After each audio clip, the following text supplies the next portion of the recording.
cohort.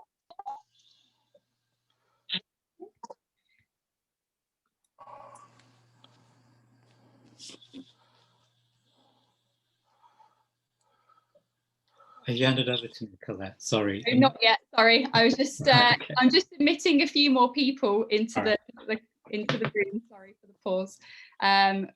So the session's now being recorded. So before I introduce Suhail, I will share a quick overview of the New Midland Group Development Programme. New Midland Group is a consortium of free artist-led organisations located in Nottingham. These are Backlit, 1 Thoresby Street and Primary. This is the first event in the New Midland Group Development Programme, and over the next 12 months, New Midland Group will deliver a project intended to support established artists, individuals with an interest in working in contemporary art, and anyone anywhere in between. We will focus on providing routes into contemporary art and better understanding and articulating the value of artist development. And the programme will centre around a group of core associates who will be offered a slate of activity, including mentoring, collaboration and professional development. And we are joined this evening by a number of the associate cohort. Thank you. The project also includes an expansive public programme of free discussions like this evening's event, workshops and other activities, plus bursary opportunities which will be open to practitioners based in the Midlands, which will be announced later this month via the New Midland Group website. The development programme is funded by Arts Council England and supported by a growing number of partners from across the region and beyond. New Midland Group approached Suhail to deliver this talk to provide us with a means of framing and introducing the programme, both to the public and the associate cohort, as we look to work together to develop the profile and sustainability of contemporary visual arts in the region. Through the New Midland Group Development Programme, we hope to provide groups into contemporary art with an emphasis on Midlands-based creatives who have not engaged in formal arts education or are from backgrounds currently underrepresented within the sector. Suhail's research and writing offers an honest and critical, yet optimistically forward-focused look at the conditions of contemporary art. As over the course of this project, we aim to present viable alternatives to segregation, inequality, and the statistical exclusivity of the arts and cultural sector. Tonight, Suhail Malik will speak about how cultural and artistic production can no longer be concentrated in the world's cities, but nonetheless use art and culture to sell themselves.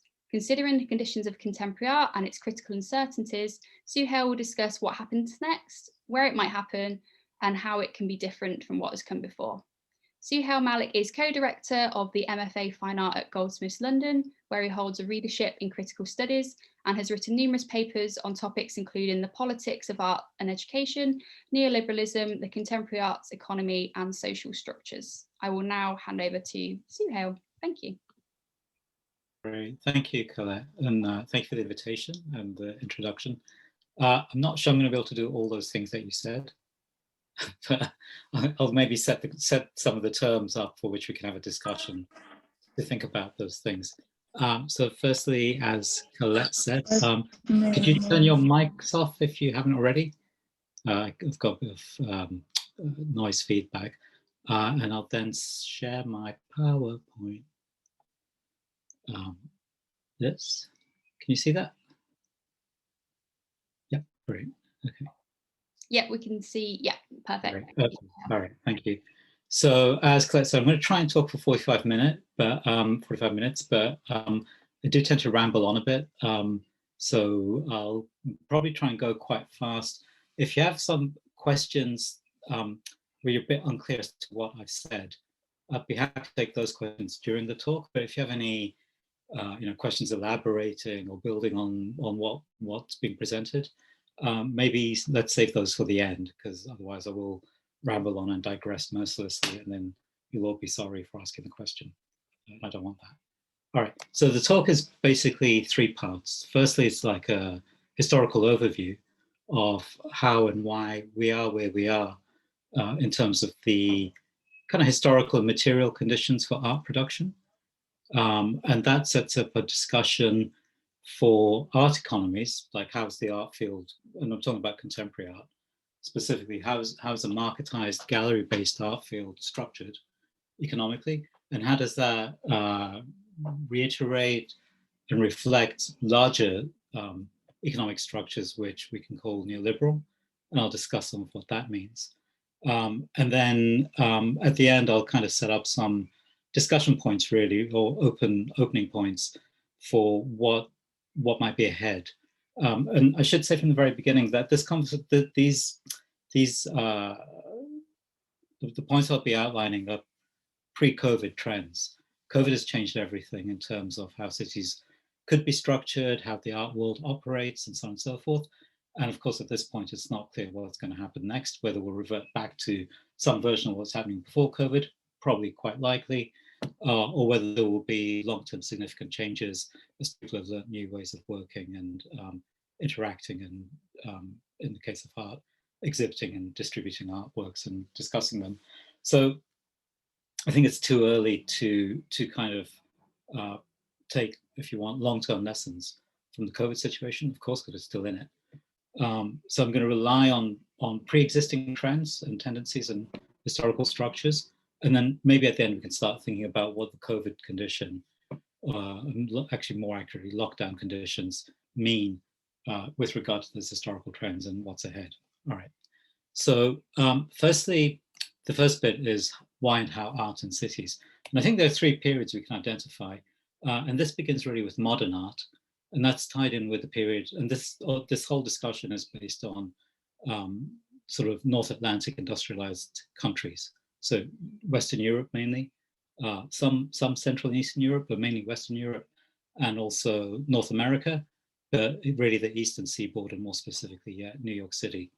And that's going to be the lessons I'm going to draw will be from those areas. Okay, so starting with industrialism in the 1860s, what we of course know is that this is something like an industrial city. I think this is near Rouen in France, and what you can see in this picture, this early photograph from about the 1860s, is a combination of like the old cathedral, which was the historical center of the city, some sort of building from around that time, which is residential, probably some shops along the bottom, but then some industrial units around it. There's a kind of mishmash and a hodgepodge of all these elements. And the thing about the industrial city, of course, is you need a working class, and you need a working class close to the points of work, right? Because public transport isn't there. If people are traveling on transport, it's going to be very expensive. It's the early period of railways and so on. All of it is quite pricey. So you need your workers close to the factory. So the urban city, the industrial city, is built so that you have lots of accommodation and facilities for workers, which are sort of low grade and not very clean, for example, or sort of high density accommodation close to factories. And there's a lot of factories near one another, because that's also how you get the goods to the factories to make them and then redistribute them. And of course, these are built around ports and railway points. Okay? So the industrial city has got very specific geography and topology to do with the interconnectedness of labor, manufacture, and transport. Now, this is the kind of condition, the sort of urban condition for modern art. If you think of people like Manet and Courbet working in Paris in like 1880s, 1890s, and sort of the whole cluster of artists, which are really the birth of European modern art. Oh, let me just add one more. Let me do this slide first, and I'll go back to the previous one. Because artists are working in these very cramped, crowded industrial cities, one, the accommodation is very cheap, but also artists don't want to be doing that kind of labor. They want to be making their art. So you end up with artists in small rooms or in kind of very cheap rental space, or very cheap spaces for studios, mainly through patronage. And this is where the artist in the garret myth develops, and is celebrated in the Moulin Rouge film with Ewan McGregor and Nicole Kidman, for which there's a slide over here, which generally I don't recommend watching, but for this sociological reason is worth investigating, partly because it's very romanticized.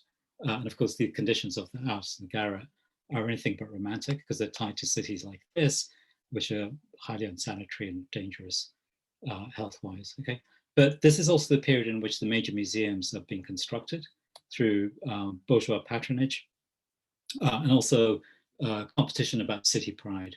So if you have a developing city, you're a factory owner, at that time, especially in Victorian Britain, there's a lot of emphasis on civic pride and sort of philanthropy. It's a kind of Christian gesture. And this is where the museums, the modern museums, are starting to be constructed. And of course, a lot of the wealth, as we now know through decolonization arguments, a lot of the wealth for these museums and this kind of early modern art infrastructure is coming from colonialism, specifically plantations, which you'll know about Nottingham because historically the industries there, I learned today in Wikipedia, are tobacco and lace. And of course, lace is cotton, and that's attached to a huge slavery trade. Okay? So this is the British Museum in London, but lots of different cities have municipal, local museums, and the point being the money is coming from the bourgeois factory owners at that time. Okay?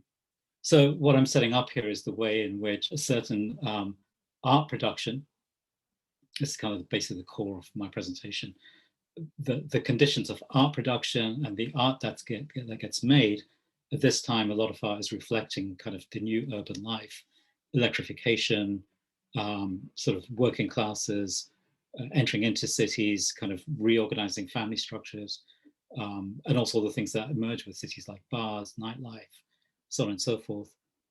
This kind of what artists are painting and thinking about perceptually. All of this is a result, in a way, of a type of urban organization.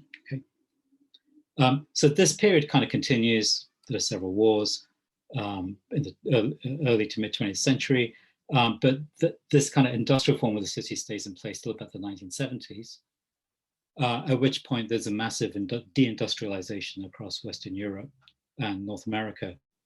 And the reasons for this are too complex to go into, but it's essentially to do with the oil crisis of the early 1970s and a kind of over expansion of debt by states in the Western and North American states in the 1960s. And this leads to sort of basically a kind of collapse of the economies. At the same time that labor is getting very strong in terms of unionization. But the effect of this is that the spaces occupied by industry, which are quite large spaces, right? The spaces occupied by industry are left empty because industry has collapsed or moved to cheaper areas outside of the city, which means that you've then got a working class remaining in the cities over several generations who then have no work to go to, right? So you get a pickup of unemployment within the cities. And that means a change of social conditions. But you also get a lot of empty spaces, which are formerly industrial spaces. And this is Soho area in sort of south central Manhattan here. And you can sort of see, these were formerly sort of garment worker buildings, producing fabrics or producing and distributing fabrics. You can just see from the number of cars and the kind of, I mean, it's a particular photograph, I don't know what time of the day it was taken, but there's not very much activity going on. So Soho became quickly depopulated and a bit ragged. Here on this part of the slide, you can see Hackney in the 1980s. Similarly, a kind of light industrial area, lots of, in the industrial period, lots of traffic along the canals, lots of redistribution through the canals outwards. That changes to the road infrastructures. But by the 1980s, there's not much going on in terms of building, right? So you have rundown areas in the middle of cities. And of course, we know that this is where contemporary art sort of takes place. So art's configuration city changes with deindustrialization from the 1970s, all right?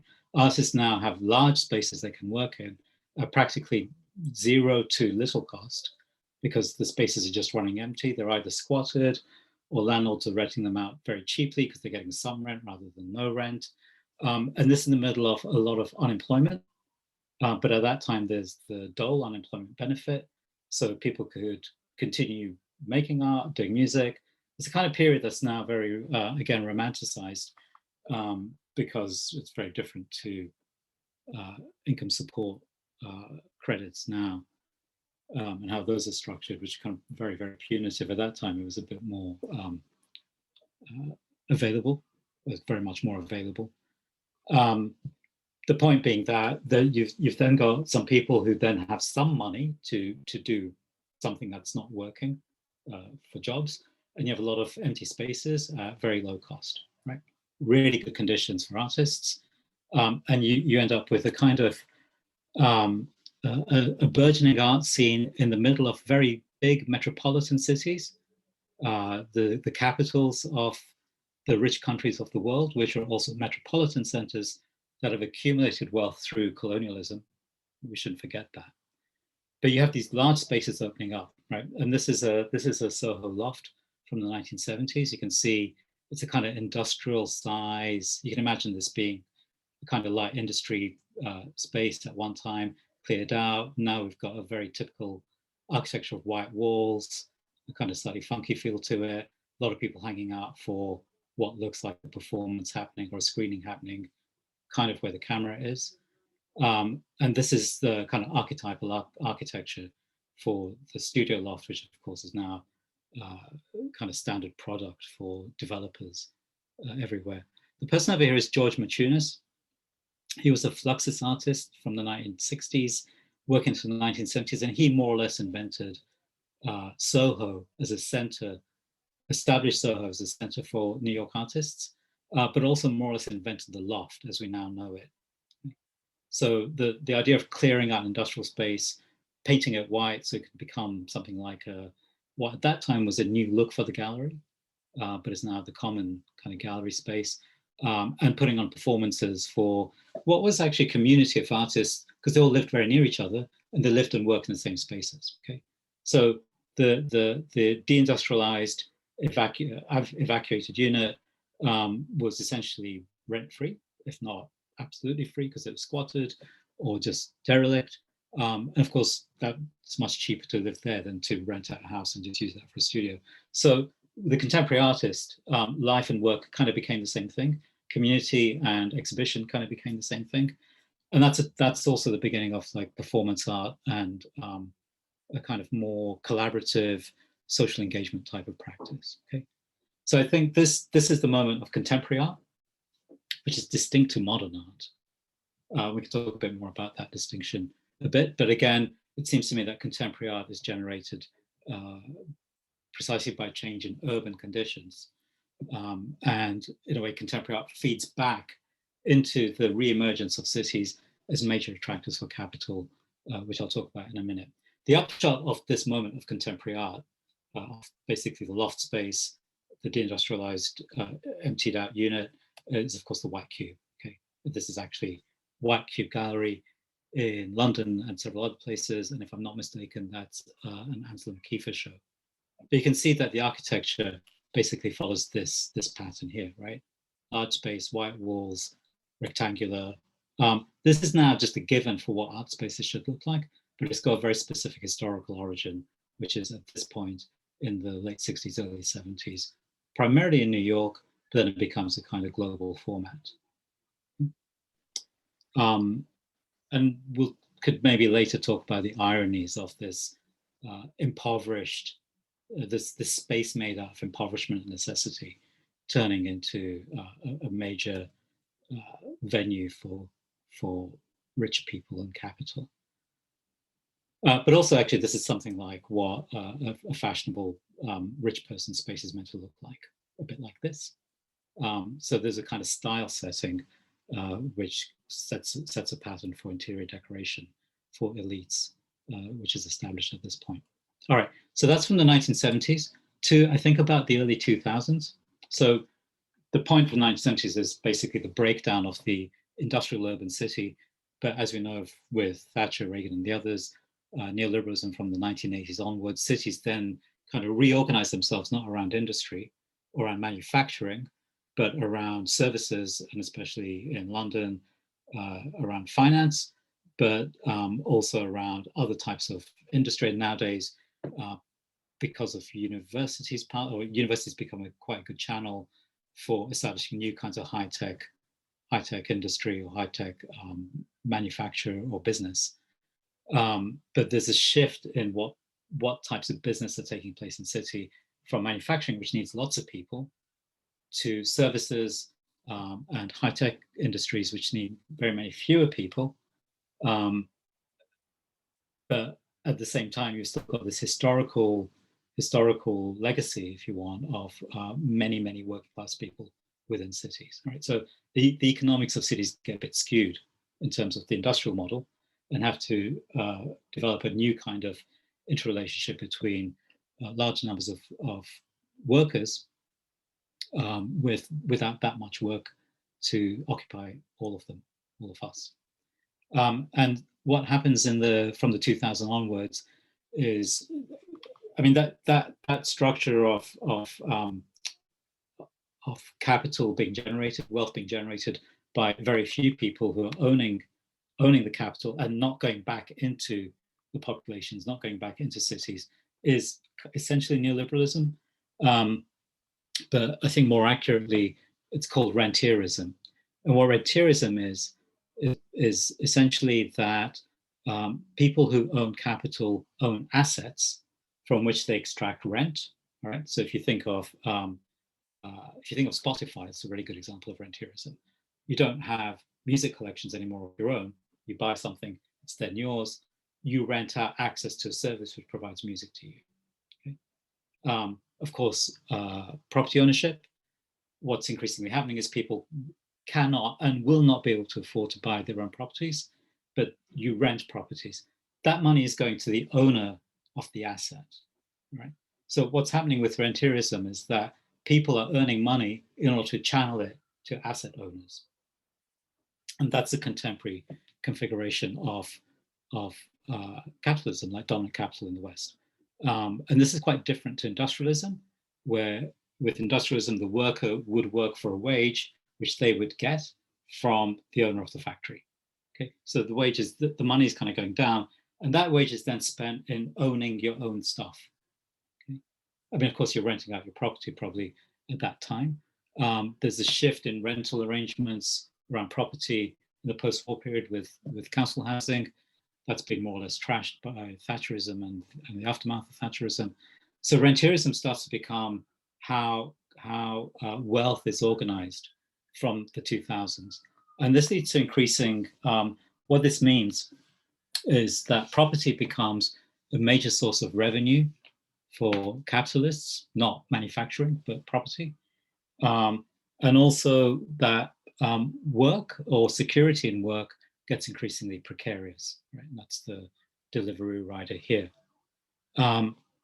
So basically, you no longer have security in your work. That's kind of given up for a kind of transactional employment relationship, 0 hours contract, insecure gig economy type jobs, so on. But those people who have assets are accumulating all the wealth, which is no longer going out in things like pensions, holiday payments, sick pay, all this kind of stuff. That's up to you as a kind of gig worker to take care of. Who knows where that's going to come up from, because gig work economy is, of course, notoriously badly paid.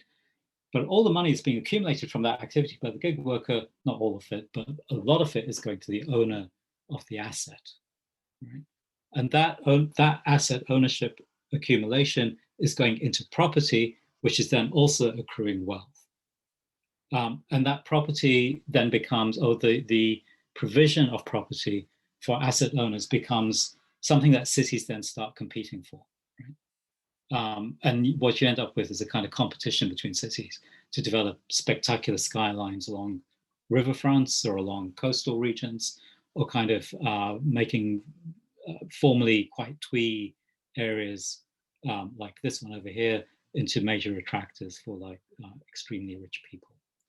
And I think this kind of is more or less where we are in terms of urban organization at this point.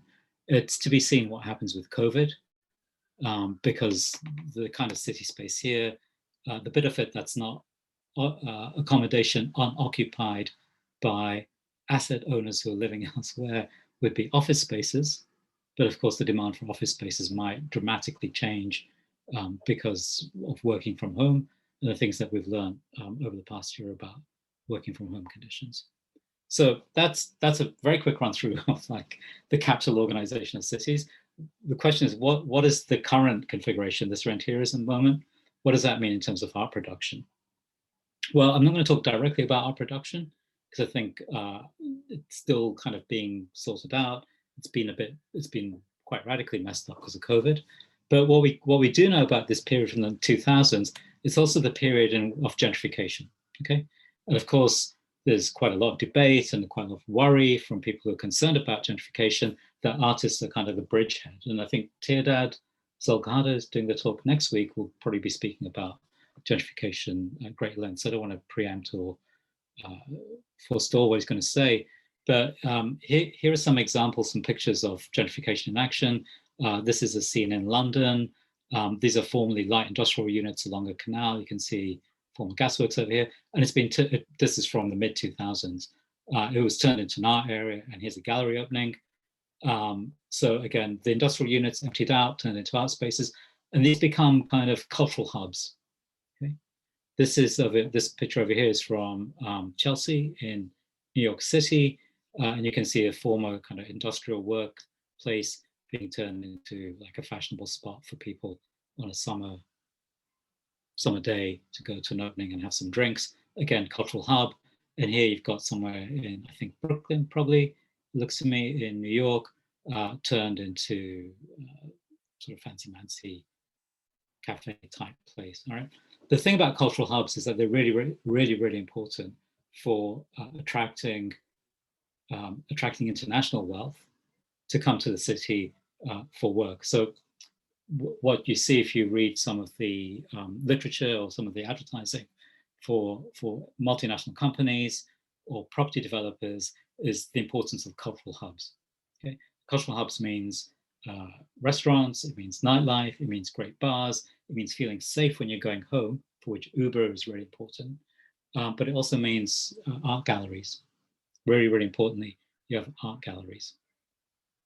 So contemporary art has played a part, quite a significant part, I think, in this competition between what are called world cities, which I'll speak about a bit more in a minute, as attractors for international capital, right? The kind of rentier asset owning class. And it seems to me that this is the role that art is playing. How art is responding to this in the same way that the artists in the Garret and industrial modernism responded to the conditions of industrial modernism, in the same way that contemporary artists in the 70s and 80s responded to the conditions of depopulated and deindustrialized urban centers. How contemporary art is responding to this condition is, I think, the conversation we have to have at the end. But let me just do a little bit more to some more scene setting before we get to that. So basically the deindustrialized areas and the kind of depopulated, kind of impoverished, eviscerated urban centers from the 70s and 80s get revamped, get bougied up. And this is called gentrification, right? And so here's some very evident examples, again, from New York, from this book by James and Carla Murphy, Storefront. Here's some before and after shots, before Optimo Cigars, after Baked by Melissa. Looks like some kind of finance, consultancy, optician, cupcake place, I think. But that kind of convergence, you can't really tell the difference whether the site is a high-end makeup salon, high-end travel agency, those things still exist, kind of financial consultancy place, real estate, cupcake place. That sort of aesthetic similarity between those functions seems to be an important part of where we are with the culture of rentierism, right?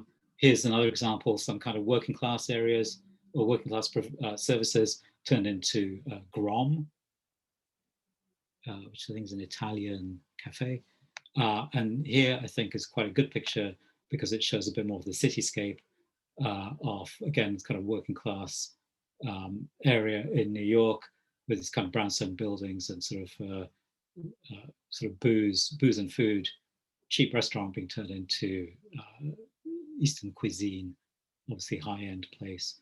And you can see what's happened to the housing over here. Okay? So again, gentrification is, as we all know, a major problem for cities now, often wanted by city developers. And again, we'll talk about that a bit more at the end. But I think what's important to understand is the role that art has played in gentrification, and the way that this changes the conditions for contemporary art. Of course, because with gentrification, what happens is that those formerly poor and available, those formerly low cost and available spaces within urban centers are no longer available. Question is then, where do all the artists go? And also, how do they earn money? Okay, because unemployment benefits are no longer available as they were, and also getting jobs that will carry you enough to both pay your rent and pay your studio costs and pay your material costs are no longer available in the way they are, because it's now all gig economy work, which has much lower returns than work that artists used to do if they needed to work before. Okay, so this is the upshot of gentrification and rentierism. Your fancy cappuccino with some very nice swirls.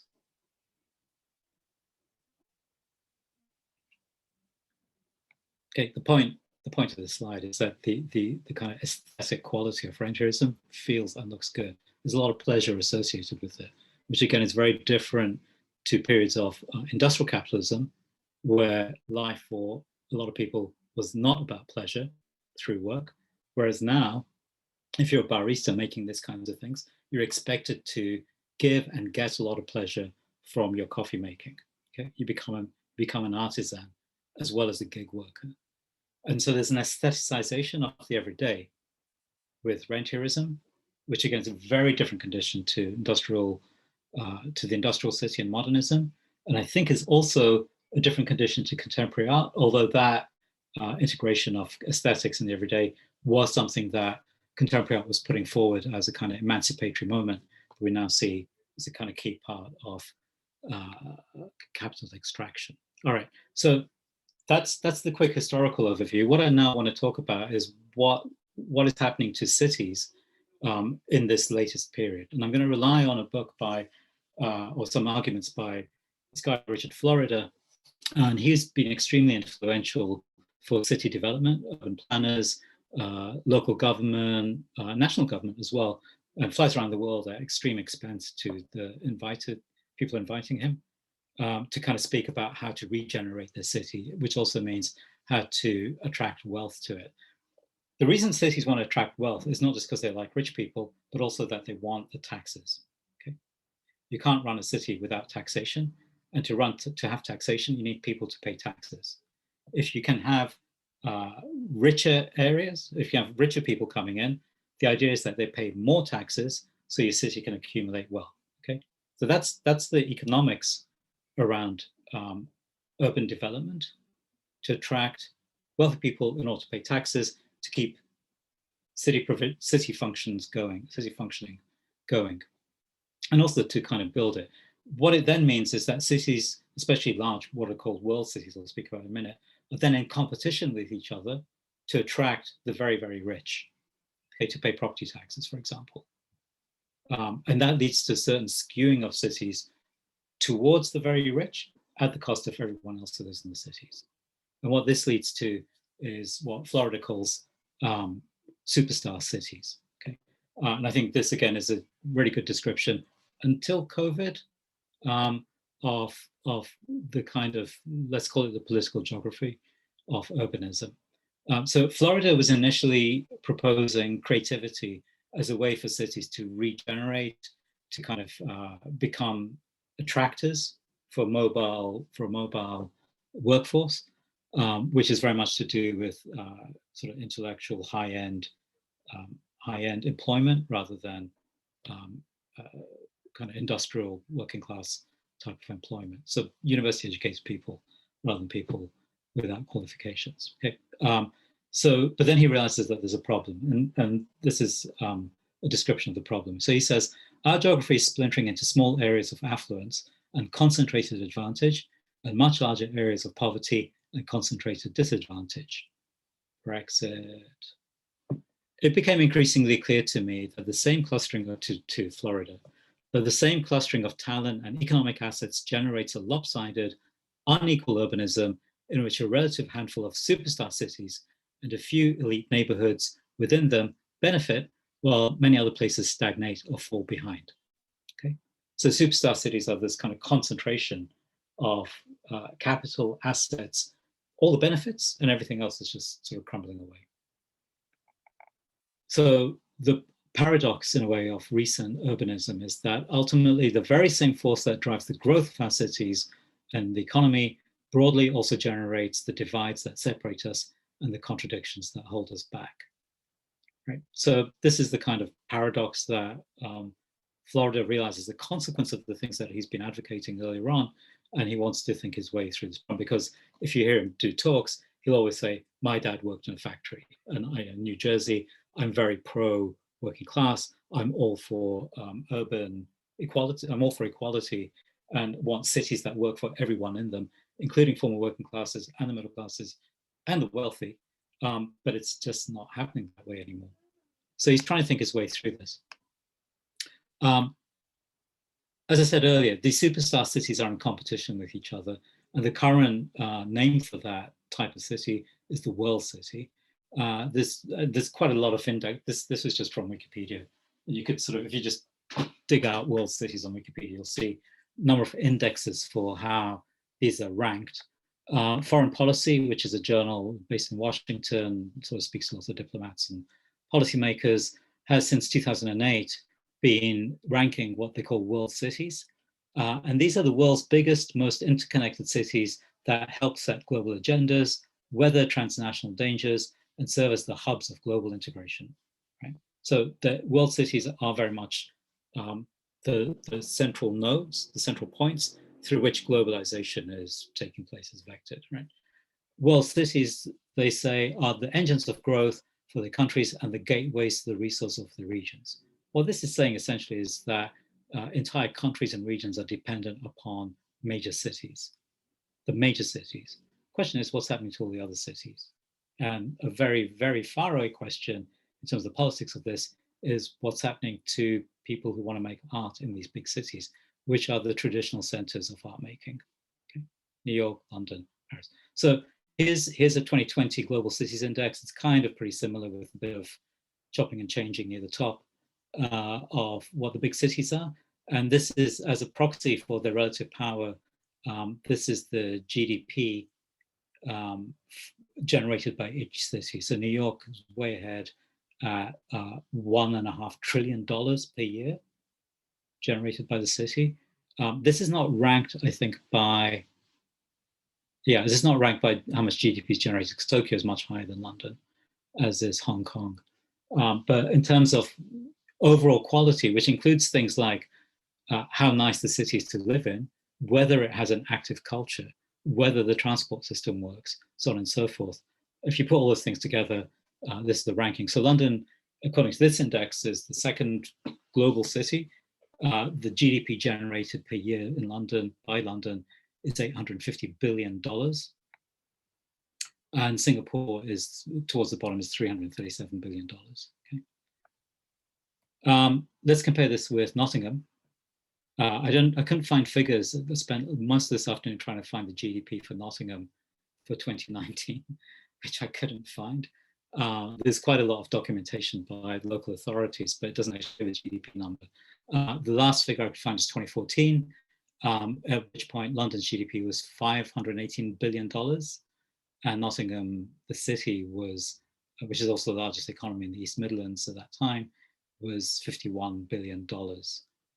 So London at this rate is like 10 times the size of Nottingham in terms of GDP. But the population is significantly smaller, hugely smaller. So actually doing quite well in terms of per capita contributions, right? But you can see that if the economy is being driven, if the global economy, according to these, and this world city thing kind of reflects the kind of common sense for affluent and influential national and international policy makers, and also for multinational corporations like big employers and big providers and big infrastructure, right? So these kinds of logics are really, really important for how people are thinking about cities nowadays at high levels, senior levels of authority. But you can see that if the idea is that everything concentrates around world cities, obviously smaller cities are going to be entirely dependent upon large cities. We know this, and this is very obvious, but it is one of the many complaints that led to the Brexit vote, and also increasing intra-regional hostility within, I think, most countries. All right. If you look at the GDP contributions by region, okay, this is from 2018. London in the UK is about $487 billion. The East Midlands is $124 billion. So London here is 4 times the size of the region for the East Midlands. Is that graph clear enough? I can read out the number here if it's not. That number is 124 billion from the East Midlands. The next to London here at 487 is the Southeast at 311. Right? But if you add London and the Southeast, that's about $800 billion for GDP from London and the Southeast. And that, on a quick reckoning, is everything up to about here added together. Right? So the rest of the country, this isn't just England, the rest of the UK, apart from the Northwest, added together is the same GDP contribution as London and Southeast. Horrible, terrible weighting of the economy towards London and the Southeast. But this is an example of the thing that it's kind of the economic information, if you want, in the case of the UK, of London as superstar city and a kind of regional skewing of the economy towards these superstar cities, which is a global effect, if you want. It's kind of globally situated. So what Florida says is that the central element of, let me just add one more thing before I get to that slide. What you can see is that if the cities become the centers of economies for countries, and also the centers for economies globally, the economy of that city is going to get very, very skewed, with lots of money being pumped into the city, but there's of course only limited land and accommodation, right? So the cost of rent and then all the on costs of living in the city are going to escalate, right? Which means it gets harder and harder for people without lots of money, people who are not asset holders, who can't extract rent from their assets to live in these cities. Okay, so this is the point that Florida says is a problem within the city, which is that the central element of the new urban crisis, as he calls it, and the central contradiction of contemporary capitalism, is that the clustering force of superstar cities is that once the main engine of economic growth and the biggest driver of inequality within the city, but also for the city in relationship to the surrounding regions or the other parts of the country in which these global cities are located.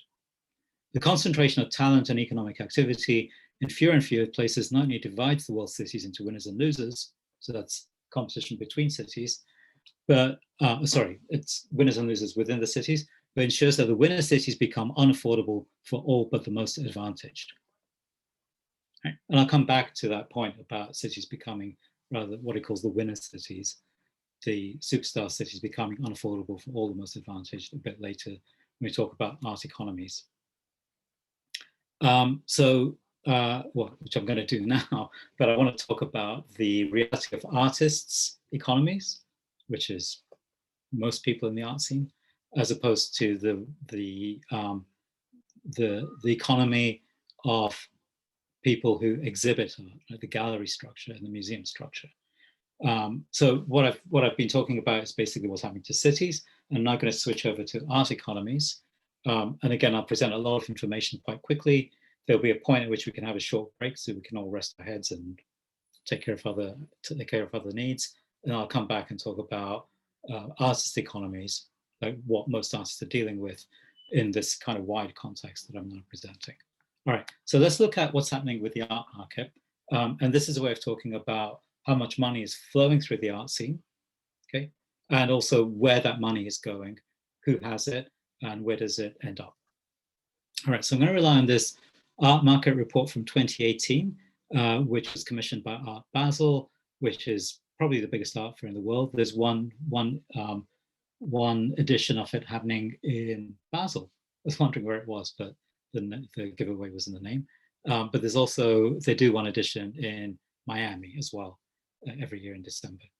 because that's where the sun is, and that's where lots of rich people go in winter. All right, so this looks at the global art economy, and it gives an indication of, as I said, where the money is and what's happening in terms of the kind of the structure of the art market, according to that distribution of monies. So if you look at this is between 16 and 17, so the information is a bit old. There was a report came out in 2019 about 2018, which I haven't had a chance to look at. And as I said, everything is quite skewed by COVID last year. So I don't think you can really take that as an indicator of what the long-term trend has been. You'll see here that in 2016, the contemporary art market was worth the average sale by sector, right? So the average sale in contemporary art in 2016 was about 4 million, and it just kind of increased a bit in 2017. And it's kind of stayed around there. Maybe it's kind of gone up a little bit more in 2018 and 19, but then it's obviously strange things have happened this past year, right? Now, average sale does not mean what most people get when they sell their work in contemporary art. As we'll see, the art market is as skewed in a way as the city landscape, if you want to call it that. If you look a bit more closely at what's happening in the art market according to how much the work is being sold for, you get this weird graph here, right? So I'll read the bit from Claire McAndrews' report, and I'll explain the graph afterwards. Some of the poorest growth in sales year on year. So, okay, let's go back a bit. This looks great, right? This looks like, hey, I make contemporary art, I sell it, on average, I'll get about 4 mil back for my artwork. So no, not really. If you look at where the money is, how the market is changing according to the cost of the work, it's a very different picture, all right? So if you look at dealers whose turnover is under 1 million have the poorest growth in the period, right? Those dealers with sales below 500,000 saw a decline on average of 4%, which is this bit here. Sorry, I'm going to try and get to,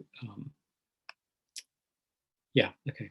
So here you'll see that dealers who have sales below 500,000, which is actually most art, were doing not so well, okay, over the period 2016-17. The market actually dips. There's less transactions going on for those dealers, whereas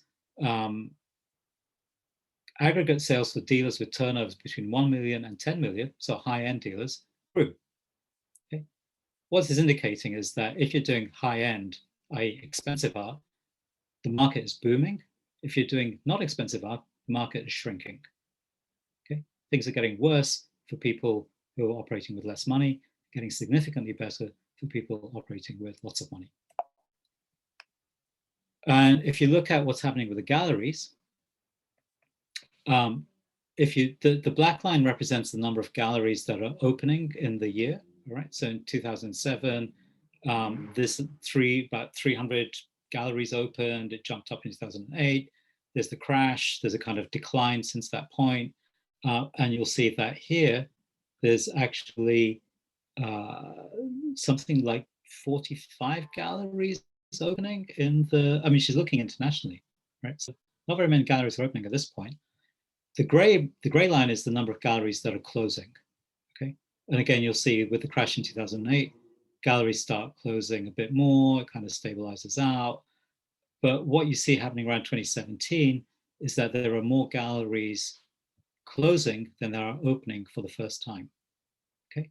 Now, galleries opening and closings are happening more in the low cost end of the market, if you want to call it that, which means that if you're selling art for not very much, at a kind of lower price point, it's becoming not just not very lucrative, it's becoming unviable.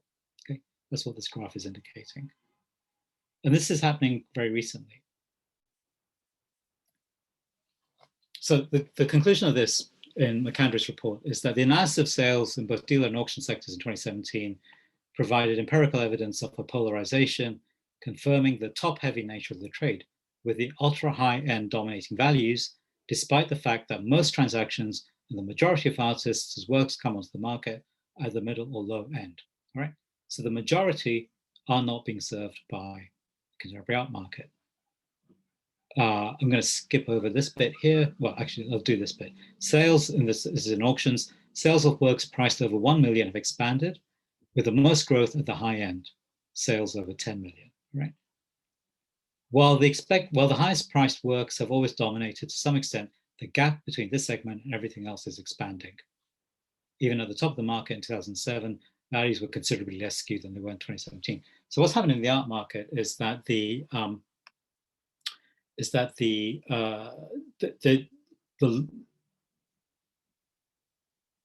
sales for work that was not that expensive were going at something like the rate of sales of work that was more expensive, and there was a bit more equality across the price range of the market. And what's happened more recently is that the stuff at the top has pulled away, okay? And the stuff that's not costing very much has kind of shrunk. The market is shrinking quite fast. In fact, it's kind of going into the negative. Why is this? Well, because stuff at the top end of the market is assured resale. Okay. Well, one, it's an asset. It has a high reputation. So if you have a lot of money, and if you got 10 mil to burn on a painting or an artwork, you want something that's going to look good in front of your friends who are also very rich. You want a Richter. You don't want the new artist coming out in MFA. The Richters cost more than 10 mil. So that's where the market is going. Why do the rich have very much money? Because they're rentiers, right? So the assetization of the economy means that people who already have wealth are accruing much more wealth, but they need somewhere to put their wealth. But they want to put their wealth somewhere they can get money back from. And that's the high-end work, right? Not the low-end work, not the low-price work. So that's the structure of the art market over the past 10 years. And what you'll see again is the emergence of this word superstar, or you could replace that with the word celebrity. So McAndrew's conclusion, and she's really upset about this, is that in this highly competitive market, which is the period from the kind of post-crash, post-2008, this highly competitive market, a very small number of artists and the dealers and auction houses with access to the works continue to drive the bulk of sales values while others struggle to survive. This superstar phenomena is pervasive in the art market. This behavior reduces risk. This behavior reduces risk by relying on the established preferences of previous high-profile buyers, reinforcing the superstar phenomena. So it becomes a circuit which starts eating itself, basically, right? The top-end stuff just becomes more and more entrenched, and prices start pulling away from everything else. Or the market intensity, if you want, starts getting concentrated a lot in that part of the market. Works by the most famous artists are in highest demand and achieved by far the highest prices. On the whole, however, art businesses, and especially the smaller ones, find it more difficult to sell a wider range of works. And then this is why McAndrew is sad. The author of the report is sad about this phenomenon. Problem of sales shifting to the top tier threatens the benefits of the art market, offers economies, which to be maximized requires the market to be functioning well at all levels.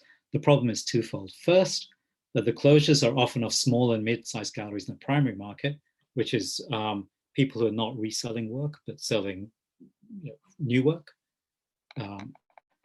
So the closures are of small galleries, including those with highly professional and hardworking teams that form a critical part of the market's infrastructure. So you're losing experience, and you're also you're losing the people who search out new art, right? Who kind of find the new work and who try and promote it through the gallery system, but also the interconnection of the gallery system to other things like non-profit spaces, residencies, and the rest of it. So the people who raise what McAndrew says, who often discover and raise key artists of a given generation and produce a range of positive externalities for the businesses, because galleries bring cafes and other business around it, transport and the rest of it. So the galleries offer good things for other businesses, for artists and for consumers. That sector, which is the kind of emerging sector, the new point, the stuff that people look to for what's next, that is shrinking, if not disappearing. Okay. Second, and of course, this has been made worse by COVID, okay, because there's no footfall to go through the gallery spaces. And also they don't have any capital to back up the loss of business, which the big galleries do. The second problem is there's been a notable slowdown of new galleries over the past decade, indicating how potential issues could arise in the future regarding the discovery of new talent. Same point again, and the introduction and cultivation of a more diverse range of buyers. So not only is the, if you want to call it that, the talent pool or the people who are making work and distributing it shrinking, but the number of people who can buy new work is also shrinking. Because if you have, say, 10K to spend on an artwork, which is a lot, but sort of within what some people think is a reasonable range, or even if you've got 5K to spend, which is kind of a bit more feasible for kind of middle class people, you just don't have anywhere to go anymore apart from sort of art fairs set up for precisely this kind of buyer, but you're not connected to the contemporary art system and the reputation business that the kinds of galleries McAndrew is talking about is, right? If you've got 10 mil to spend on artwork, you've got lots of places to go and lots of people wanting your 10 mil, of course. Right? So there's a kind of fragmentation of the art world, which wasn't there before, because the previous model was that you could migrate if you want, or transfer from the small gallery scene, the low cost scene.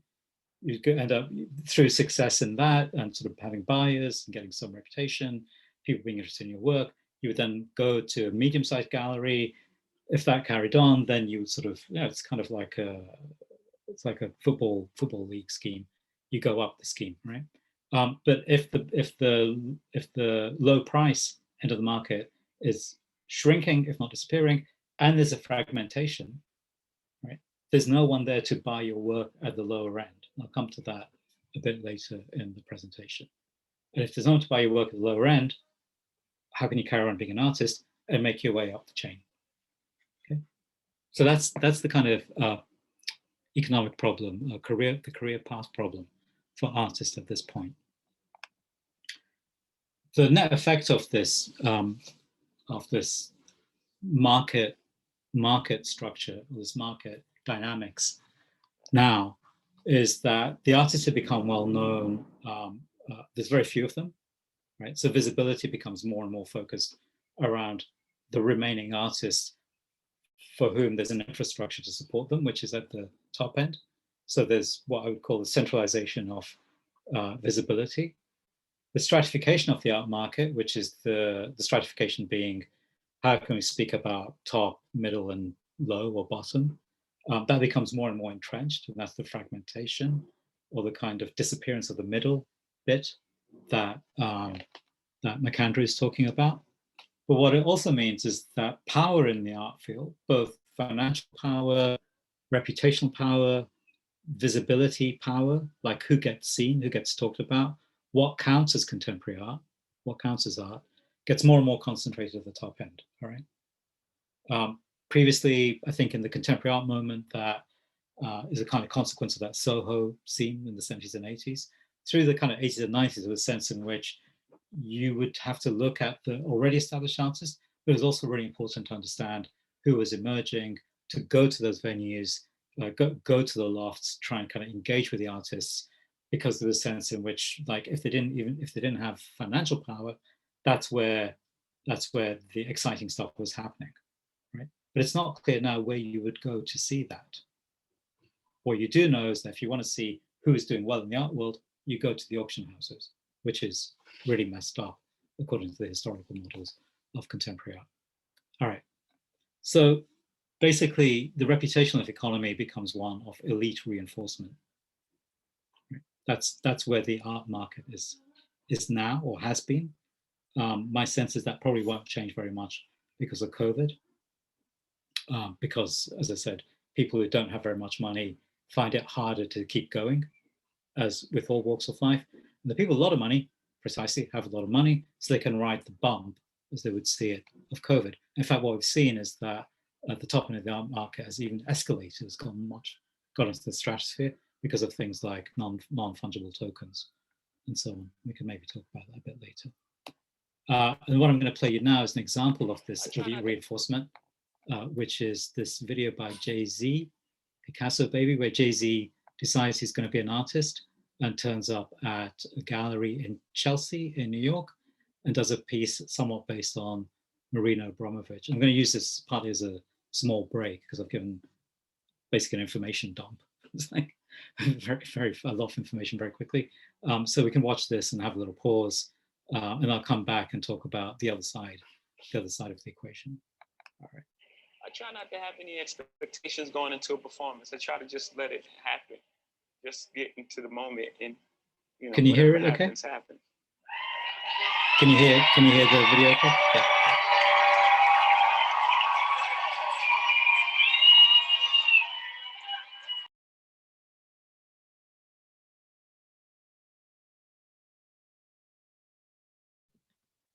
Oh, the audio's disappeared, Suhail.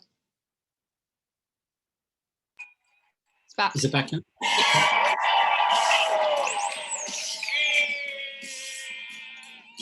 Turn it up a little more. I just want a Picasso in my casa, no my castle. I'm a hot star, no I'm an asshole. I'm never satisfied, cannot my hustle. I want the Rocco, no, I want the Rocco, no. I want the white, funky like prostitute. Let's make love on the million in a dirty hotel with the fan on the ceiling. All for the love of drug dealing. Marble floors, gold ceiling. Oh, what a feeling. Fuck it, I wanna feel it. I just wanna blow up. Condos in my condos, I wanna roll up. Christie's with a Missy, living the MoMA. Bacon, the turkey bacon, smelling aroma. Oh, you messed up my whole flow, but I'ma get it back. Oh, what a feeling. Casso, babe. Casso, babe. Oh, what a feeling. Casso, baby. Casso, baby. Casso, baby. Casso, baby. On the cell. I'm the new Jean-Michel. Surrounded by Warhols, my whole team. Wow. True Bugattis outside of our closet. I just want to live like Pilato. Leonardo da Vinci flows. Ricardo Tisci Givenchy clothes. See me zoning at the meth. Buzzing on these niggas, champagne on my breath. Yes. I was like a move or the tape modern. Cause I be going ape at the auction. I'm screaming, oh, what a feeling. Fuck it, I want a trillion. Sleeping every night next to Mona Lisa. The modern day version with better features. Yellow Basquiat and my Kippy Kona. Go ahead and lean on that shit, Blue. You own it, Oh, what a feeling. Casso, baby. Casso, baby. Oh, what a feeling. Casso, baby. Casso, baby.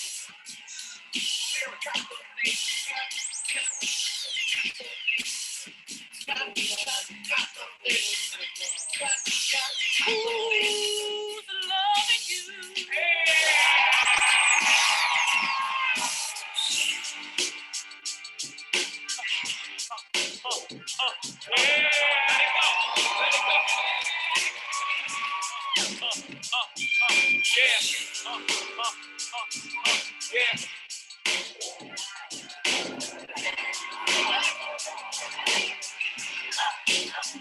Okay, I never stuck my cock in the fox's box, but damn if I ain't open Pandora's box. They try to slander your man on CNN and Fox.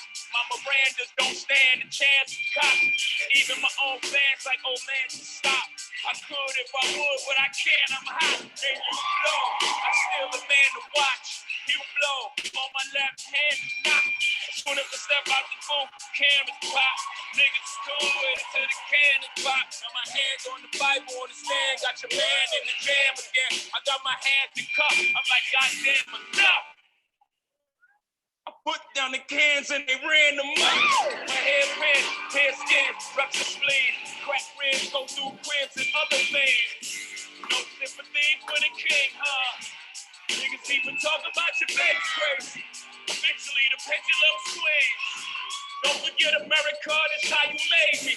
I come through with that Yates mask on, spray everything like Lambo. I won't scratch the Lambo. What's it gonna take for me to go, for you to see? I'm the modern day Pablo Picasso, baby.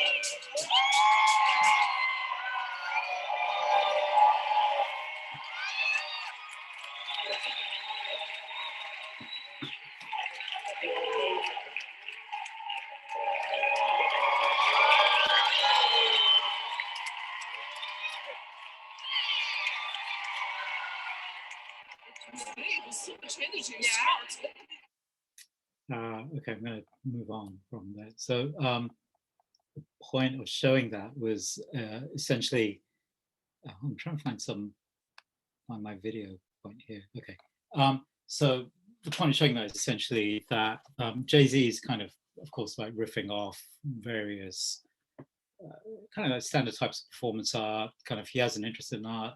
He has a collection along Beyonce. You've kind of seen the videos of Jay-Z and Beyonce and the Knowles family in the Louvre, exclusive video recording rights there. But you know, Jay-Z is also a billionaire, like a several times over billionaire, as is Beyonce.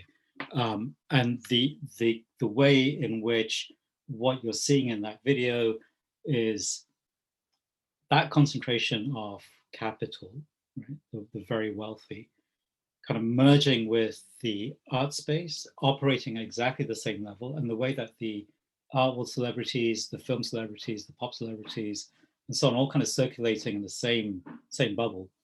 That seems to me to demonstrate this kind of this kind of concentration of the art world towards the top end, and that stands for the art world altogether, right? I mean, I know Jay-Z is also supporting a lot of black artists in the United States, especially. But again, what we see of that is mainly the artists who are working in the high-end gallery system. And if he's supporting other artists, it doesn't become very visible to us, right? But so what I want to do now is kind of, again, fairly quickly go through, contrast that type of market dynamic of art, which, you know, implicitly, but I think also is explicitly tied to you've got the superstar phenomena in art. You've also got the superstar city phenomena.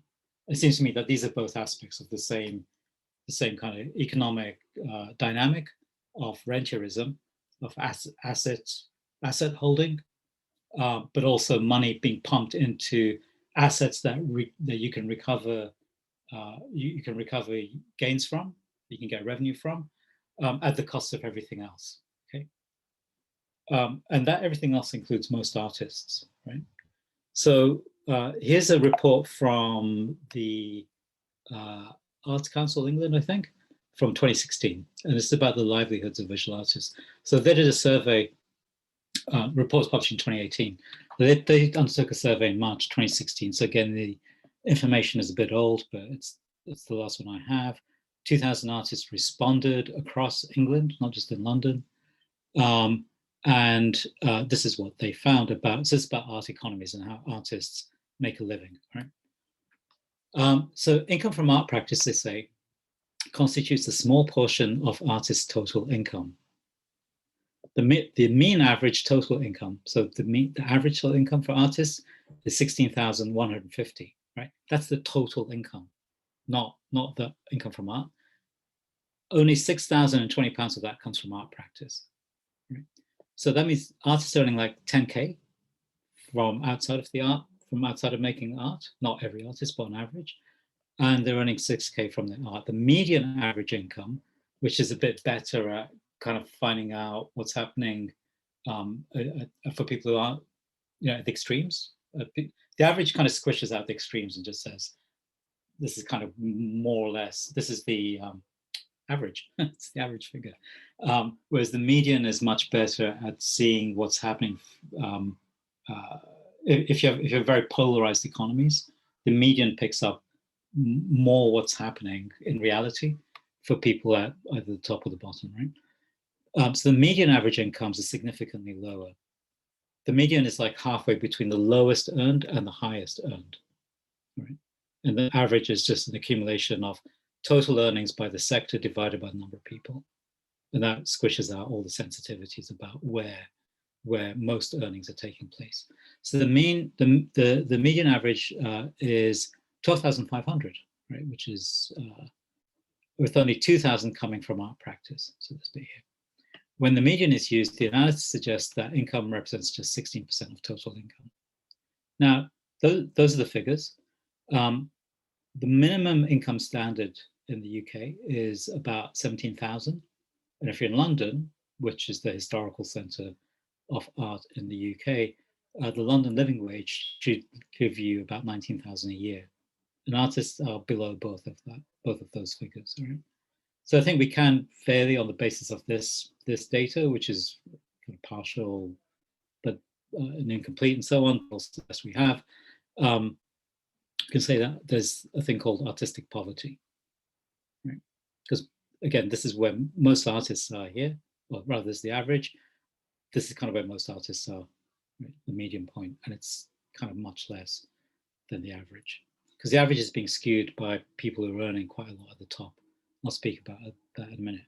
Now compare this to that sort of polarization, both of cities and also of the art market that I was talking about in the first part of the presentation. All right, now if you look at how the incomes are distributed, this is by income band. So 36% of artists earn less than £1,000 a year. This per year. All right, that includes made a loss and up to 1,000. This is from their art. 2/3 of artists earned just £5,000 or less. So it's actually 64% if you add up these three bands.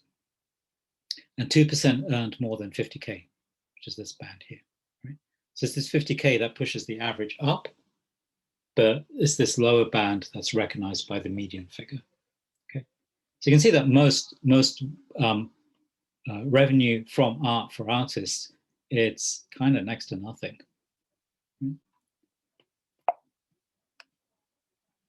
And again, if you look at the mean income, again, so this is back to averages. If you look at mean income from art practice, if you're currently a student, mean income is, average income is about 1,000.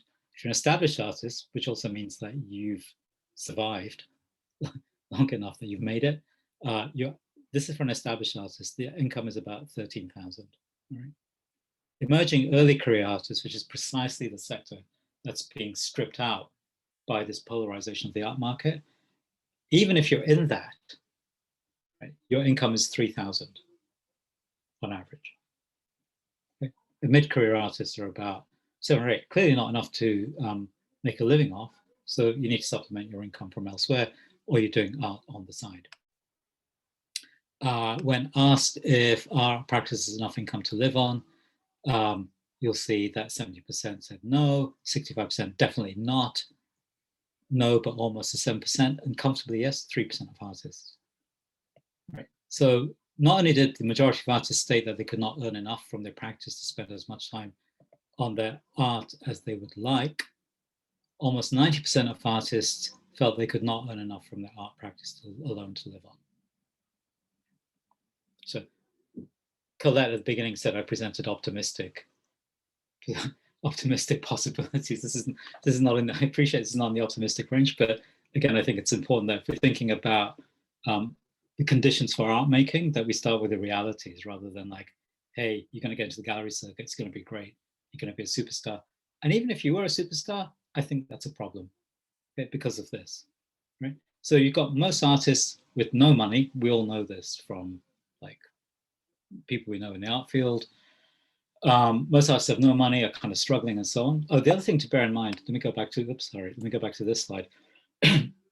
Not only are artists earning less than the minimum income standards, all right, but in addition to like everyday living costs that everyone else has, artists also have studio costs, or at least artists used to have studio costs when artists were in studios. Now, in London, studio costs are about 4.5K a year. So one, artists are earning, and I think they'll be cheaper in other places because of that superstar city effect, right? And that's what I want to come on to towards the end. But if you're an artist, you're earning less, your studio costs, your outgoings are greater because you have this thing called art, which if you have a studio, costs you another half a rent and the materials on top of that.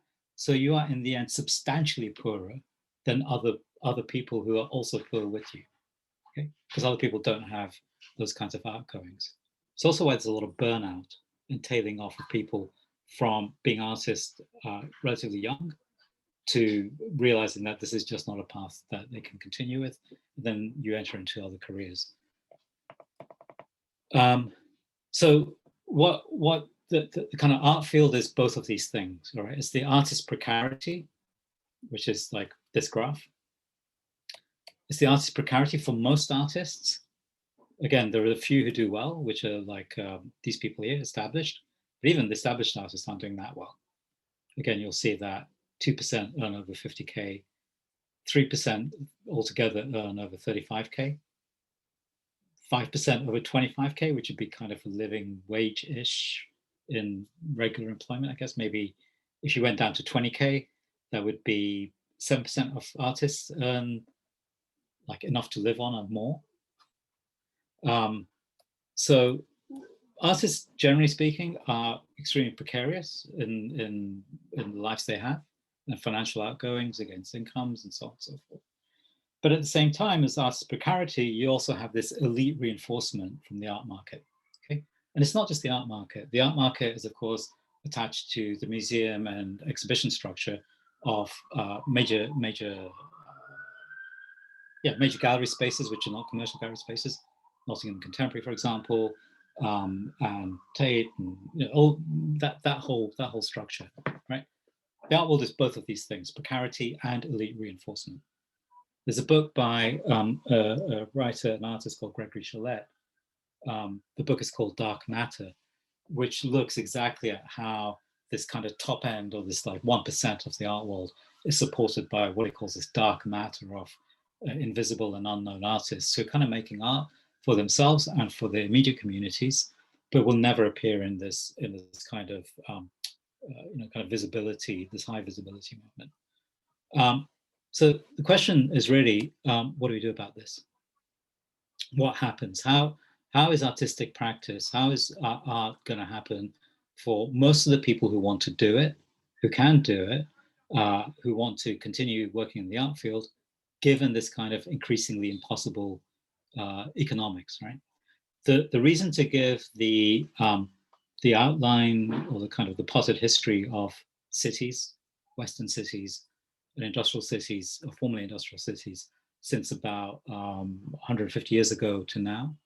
And the reason to speak about the art market is because we have the art structure we do because of those histories. The problems that we're running into is because of those histories. And you've got, in a way, if art is still committed to exhibiting in its historically received places and venues, which is the metropolitan centers, and if artists are still committed to being there, you're going to run into this artist precarity problem a great deal.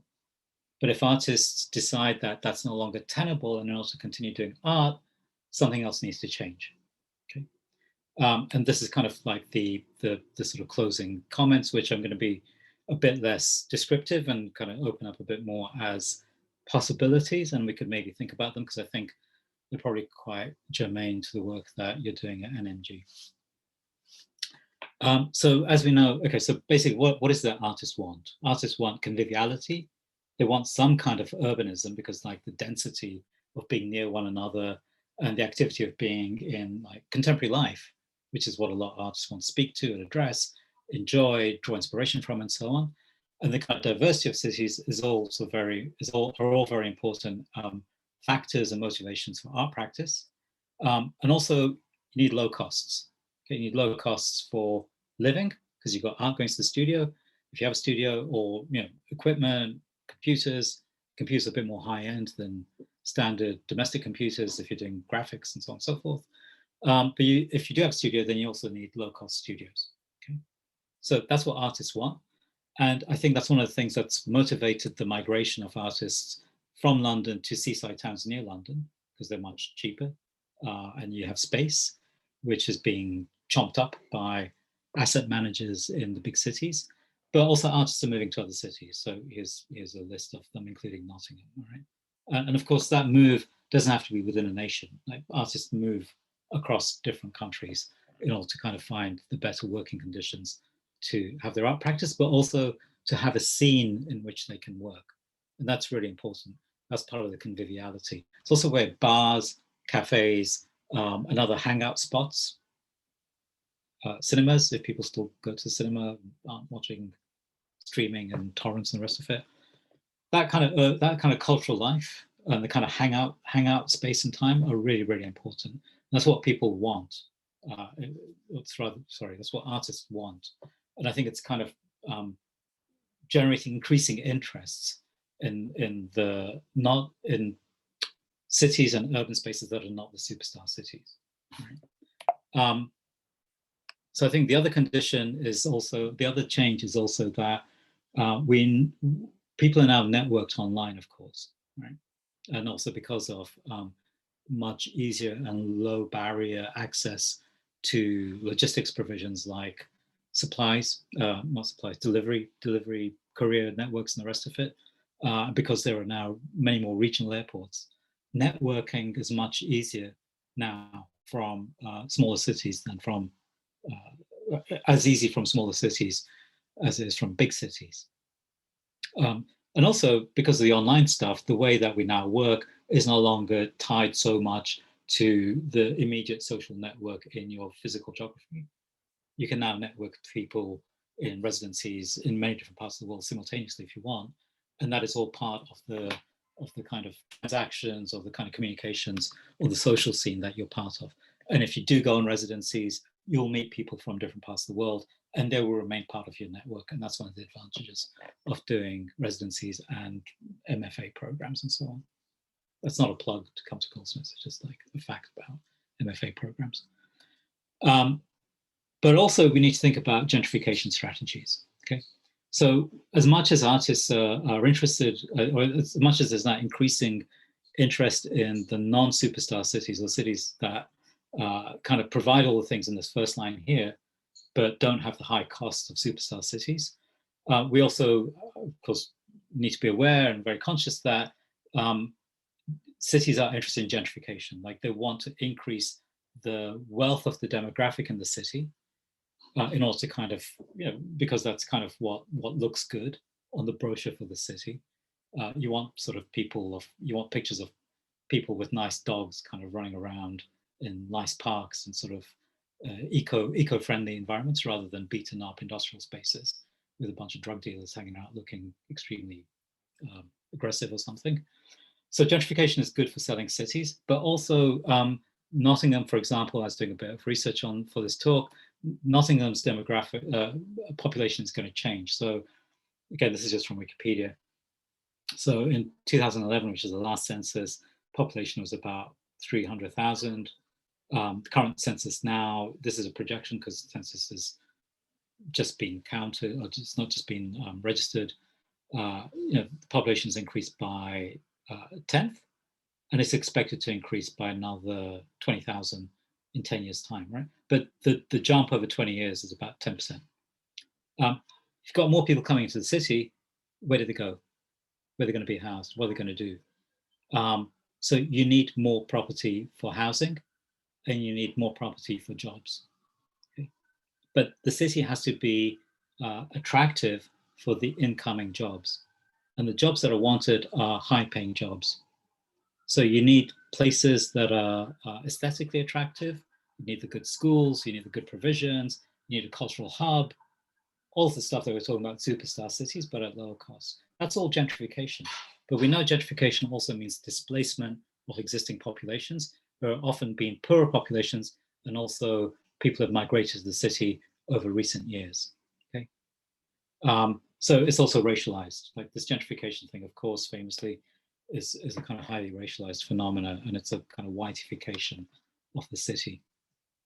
So there needs to be some care about this, or at least it doesn't have to be, but if you want to be politically sensitive about what the culturalification or the increasing engagement of artists in the regional cities means, it's got to be attentive to the gentrification strategies of the city, and also I think take a position on that, or kind of be involved in the politics of that. And I think Teardad will probably be speaking about that next week because that's his primary interest. All right. So I think these are three things that will become increasingly prominent issues as we think about this future possibilities for artistic production. I think the other new factor, the three that I've listed here are kind of long-term issues that were happening anyway. And I think with COVID, this throws a few more things into the mix, or rather with lockdown and the consequences of lockdown, this throws a few more things into the mix, which includes that, well, one of the things that's been leading the development of cities is increased office spaces. Okay, offices become, it's no longer the factory that provides, the factory is no longer the workspace for the workers, it's the office, right, within the city. And the kind of infrastructure and the provisions, the services for office workers, which includes the cafes, the galleries, the cinemas, the restaurants, all the rest of it, and the transport infrastructure. But with COVID, we're not sure if workspace demand will be the same. Okay, so what will happen to offices as central office? If you remember the skyline I showed earlier on, which was I don't remember what city, I think Miami maybe. There's a lot of office infrastructures with a few kind of fancy high-rise apartment residential developments. You don't need offices at the same volume, and it's yet to be seen if there will be a return back to offices because people have missed them.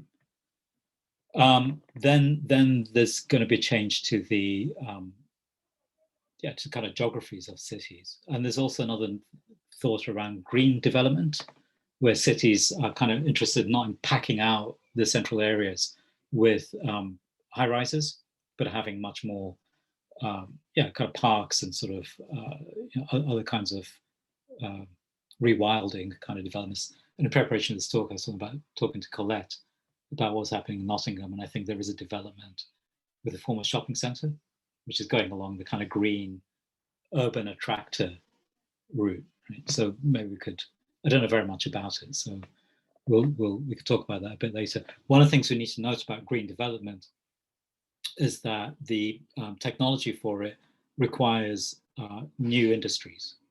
Okay, so one of the current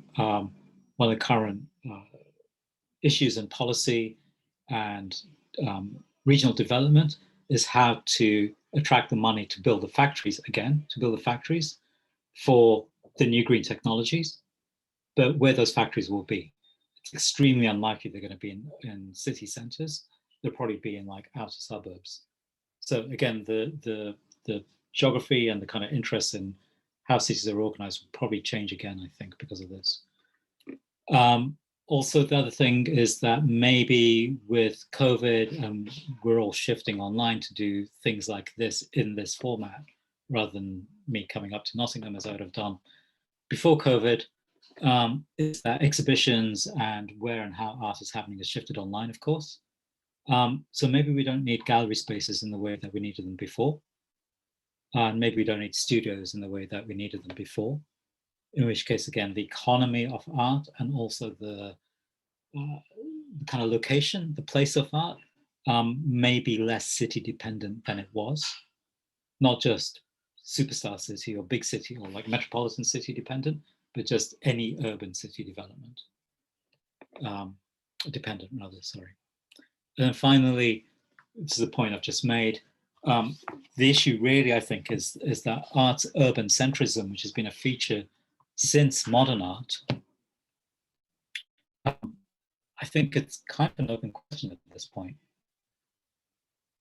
Certainly, if you stick with the old patronage models, in which the artist needs to be close to the collector, or the buyer, or the person who's commissioning the work, in the very old days of religious patronage and also feudal patronage, you had to be near the castle or the church, or wherever the chief or the pope or wherever it was. And then that shifts to you need to be in the cities near where the rich people are living. But there's been this kind of reorganization. It's not clear that the asset holders live in cities anymore. They might live in somewhere else and just fly in to kind of come to the art fair and then fly out again. There's no commitment from people who are buying art to the cities in which the art is being exhibited or being made, or in which the artists live. All right. So that kind of local, that proximity of commissioner, purchaser to provider, artist, just doesn't exist anymore, I don't think. That's where the gallery interface is really important, as we've seen, the galleries are now kind of, one, extremely concentrated at the top end of the market, but also galleries are now selling hugely online through free ports. It's going to be one at Teesside. I'm not sure that's quite the right location for an art free port. And also at art fairs, which again presumes a lot of mobility and just kind of zipping in and out places. So I think that kind of long-term, 2-century, if not longer, association or linkage between art production and the urban center seems to me to be in question. At least it's kind of opening up. And I think what that opens up, what that allows for, is rethinking where and how art takes place for and by artists and those who are interested in the kind of emerging sector in a very different way to both the modern art and the contemporary art moment. I'll stop there. Thank you, Suhail. A lot to take in, and I think a really interesting point to end on. I don't know, maybe it'd be best if you could end sharing screen. Perfect. And we can see if anybody in the audience has any questions. Feel free to type them into the chat box and I can read them out. Or if you want to raise your hand and unmute yourself, if you have a question for Suhail, that would be brilliant.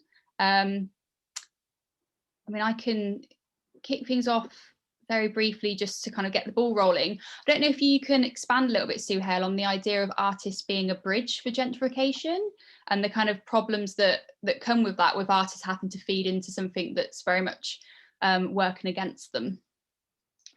So again, I'm not sure what, I know Teardad quite well, so I'll just refer to him by first name. I'm not sure quite what he's going to be talking about, but I do know gentrification has been something he's been thinking about for a long time, so I don't want to like over-exhaust or preempt his talk too much. Basically, you know, the standard thing is that artists, it's that kind of contemporary art moment. If you think about places like Hackney in London, or I'm sure different cities all have their own spaces, or sort of Soho in New York, what happens is artists kind of gravitate towards places that are cheap, right? Because they want space, they want something to live, so they want space which is cheap, and also they want to live somewhere which is cheap, because spaces to make work cost something. So in a way, your accommodation cost has to reduce proportionally to allow you to kind of have the studio space. But artists kind of gravitate to those places. And in a way, it's the interest of artists to kind of have cheap space, cheap venues in cities. And the other thing is also artists want to be in cities for the reasons that I was talking about, because you know, that's historically where art has happened. So you want to be near the art scene, right? That's where historically, that's why I went to modern art and contemporary art. If you want to be near the art scene, you move to the metropolitan center, generally speaking, or kind of sort of had some connection to it. But if you moved to the metropolitan center, you needed somewhere cheap. So that was, you know, you found it where you could, as long as it wasn't too far away from like the scenes that you want to be involved with. So in London, it was East London. More recently, it's been Peckham. And in New York, it's kind of been, you know, Soho, and then it was Brooklyn, and now it's kind of gone into Queens. And so each city has its own particular configuration. When artists move to these places, as we all know, things liven up a bit. There's a whole new sector of people with some disposable income, not much, but some. And then you end up with cafes. So the chippy gets kicked out. It gets replaced with a cafe with very nice cappuccinos or flat whites. And then the croissant arrives. And then after the croissant, the cupcake. When the cupcake arrives, it's over, right? So when the cupcake arrives, that's when it becomes, it's not just the artists are there, it's also where the galleries, like the small scale emerging galleries open up. And that brings in a whole bunch of people going like, hey, this is a really funky place. It's really cool here. It's a bit edgy, blah, blah, blah. And then that becomes an attractor for people who want to live somewhere kind of that's more authentically urban, rather than the kind of privileged sort of walled off spaces. And that's the kind of beginning of gentrification strategy. So what that happened somewhat spontaneously in the 80s and 90s. For a while, I think artists were a bit of a nuisance for developers, because once they came in, partly because artists have been through a lot of education and also connected up through the gallery structures, not least, to collectors who then have connections to legal systems. Right? When it's time to turf the artist out, they put up blockages, right? Because they've got access to legal systems and financial systems that support them. So for a while, I think artists were a bit of a nuisance for developers who wanted to kind of like start the situation again, or bring in a whole new higher income constituency into the area. But as we know, artists have been successfully deployed by developers for the last 15 years as kind of, first wave. It's like the mug money of development. So you bring the artists in, they kind of culturally fy an area. They usually in the West has meant whiten an area. They kind of bring a white culture and a kind of middle class avant-gardist white culture into areas that are historically Black or Asian in the UK and in the States, Latin areas as well. And they change the scene through culture, right? Not through wealth, but through culture. And the area becomes attractive for people from all over the city, but especially the people who are interested in art, who tend to be highly educated, well-moneyed, reading kind of broadsheet. In the old days, used to read kind of, not tabloid. I mean, nothing makes sense in those physical terms anymore, but you know what I mean.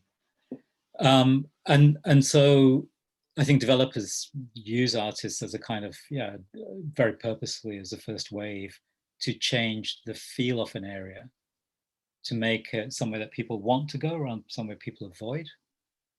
And then that becomes a kind of, that makes it a bit easier to shift from the historical populations, demographics of the area to the new demographics that are wanted, which are wealthier. That's great. Thank you for elaborating that point, Suhail. Got a comment here from Miffy. Just thinking about the Shoreditch twat. Does anyone remember that? Anyone?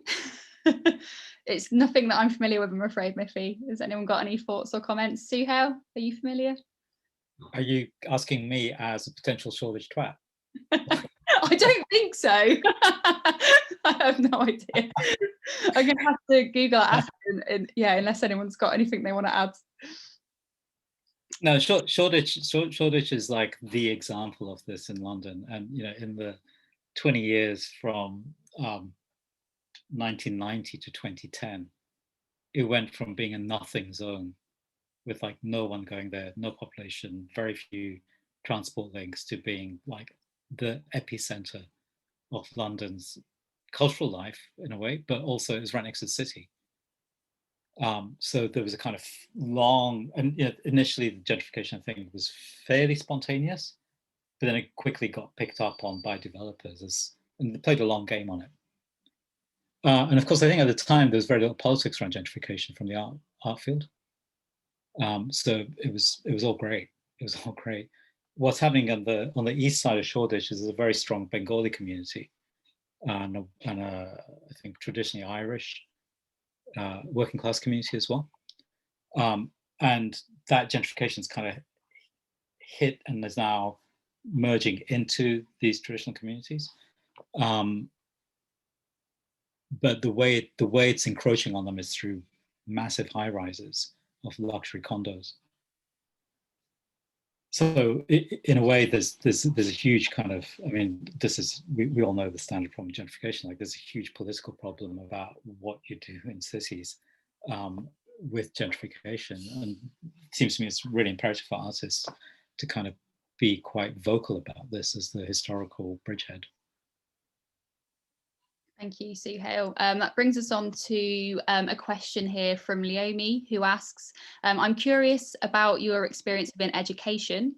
Have you noticed a shift in attitude and approach of students/younger artists in relation to the things you've spoken about today? Does it require a shift in teaching or adjustment to the type of art history that is taught? Something about the responsibility of art institutions and their role in gentrification? Oh yeah, that's really great. It's a huge question. Yes, I think universities or art schools have to be very responsible to this. I'm not sure if it happens that much. I see a couple of former students from the Goldsmiths MFA here. Hi. So I mean, I think certainly at Goldsmiths we try and sort of put this at the forefront of discussion. So I think one of the problems with art teaching historically has been that it's kind of focused on, say, formal issues or like what's happening with the work. The work tends to get talked about fairly autonomously, as in what is it doing in the gallery space, or it gets talked about in terms of subjective response, like what does it mean for me, right? And so one of my long-term arguments is that this kind of requirement for interpretation, that the truth of the artwork is in the sense that the viewer or the audience make of it. Yeah, okay, that's fine. And artwork is open-ended and sort of indeterminate enough for that to happen. That's kind of successful work where there's lots of interpretations. It's very rich in meaning that anybody can make from it.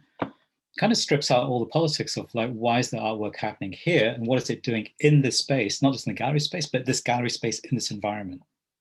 That kind of social, political contextualization of the work is how you get to talk about the concrete politics of art rather than the, what to call it, like the conceptual politics or the kind of signified politics, right? So we could talk about, there's an artwork about, I don't know, climate breakdown. It's kind of now something that people speak about, or there's an artwork about, I don't know, identity politics of some kind, right?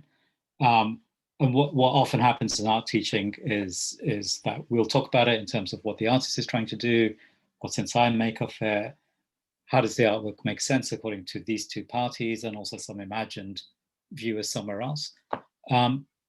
What I don't see happening very much, although my knowledge is fairly limited because I'm fairly full on at Goldsmiths, is exactly like this kind of much larger issue of like, what role does the artist and the artwork play in terms of this political history or this political economy or this political geography of what art does when it's being exhibited. Right? Like which galleries do you choose to show in? What is that gallery doing in the space? What responsibilities is it taking? Not just galleries, but other exhibition venues as well. And I think those things really have to be part of the discussion. But it's kind of not the immediate focus of what artists are engaging with. So there's sometimes a bit of impatience or kind of like, what is this to do with me? The other issue is that increasingly at postgraduate level, people don't have local responsibilities. Right. So artists, like I teach in London, but I think it's true for most art schools that there's very few, proportionally, there's the number of people from the UK or from the city is quite small compared to the total number of people in the program. A lot of people are from lots of different places. So establishing notions of local responsibility or responsibility to a particular venue, like a city or something, it's very contingent. And I think that's also the case actually in a professional art system, because the interest in your work can often come from different places which you've got no previous relationship to. You agree to show somewhere, you can't really take on the full complexity of the politics of what gentrification or urbanization or changes to the city, all of the stuff we've been talking about. Those things are really quite a complex knot. I think it's impossible to take that on every time. But it also seems a mistake to simply go like, nah, nothing to do with me. I'm just an artist. So I think my sense is that art schools do have to be fairly diligent about, I would say, instilling. I know it's not something that we're supposed to do at school anymore, but instilling a sense of like some sense of social responsibility. It's not quite the right term. Consequence to their practice. But I think different art schools take different approaches to that.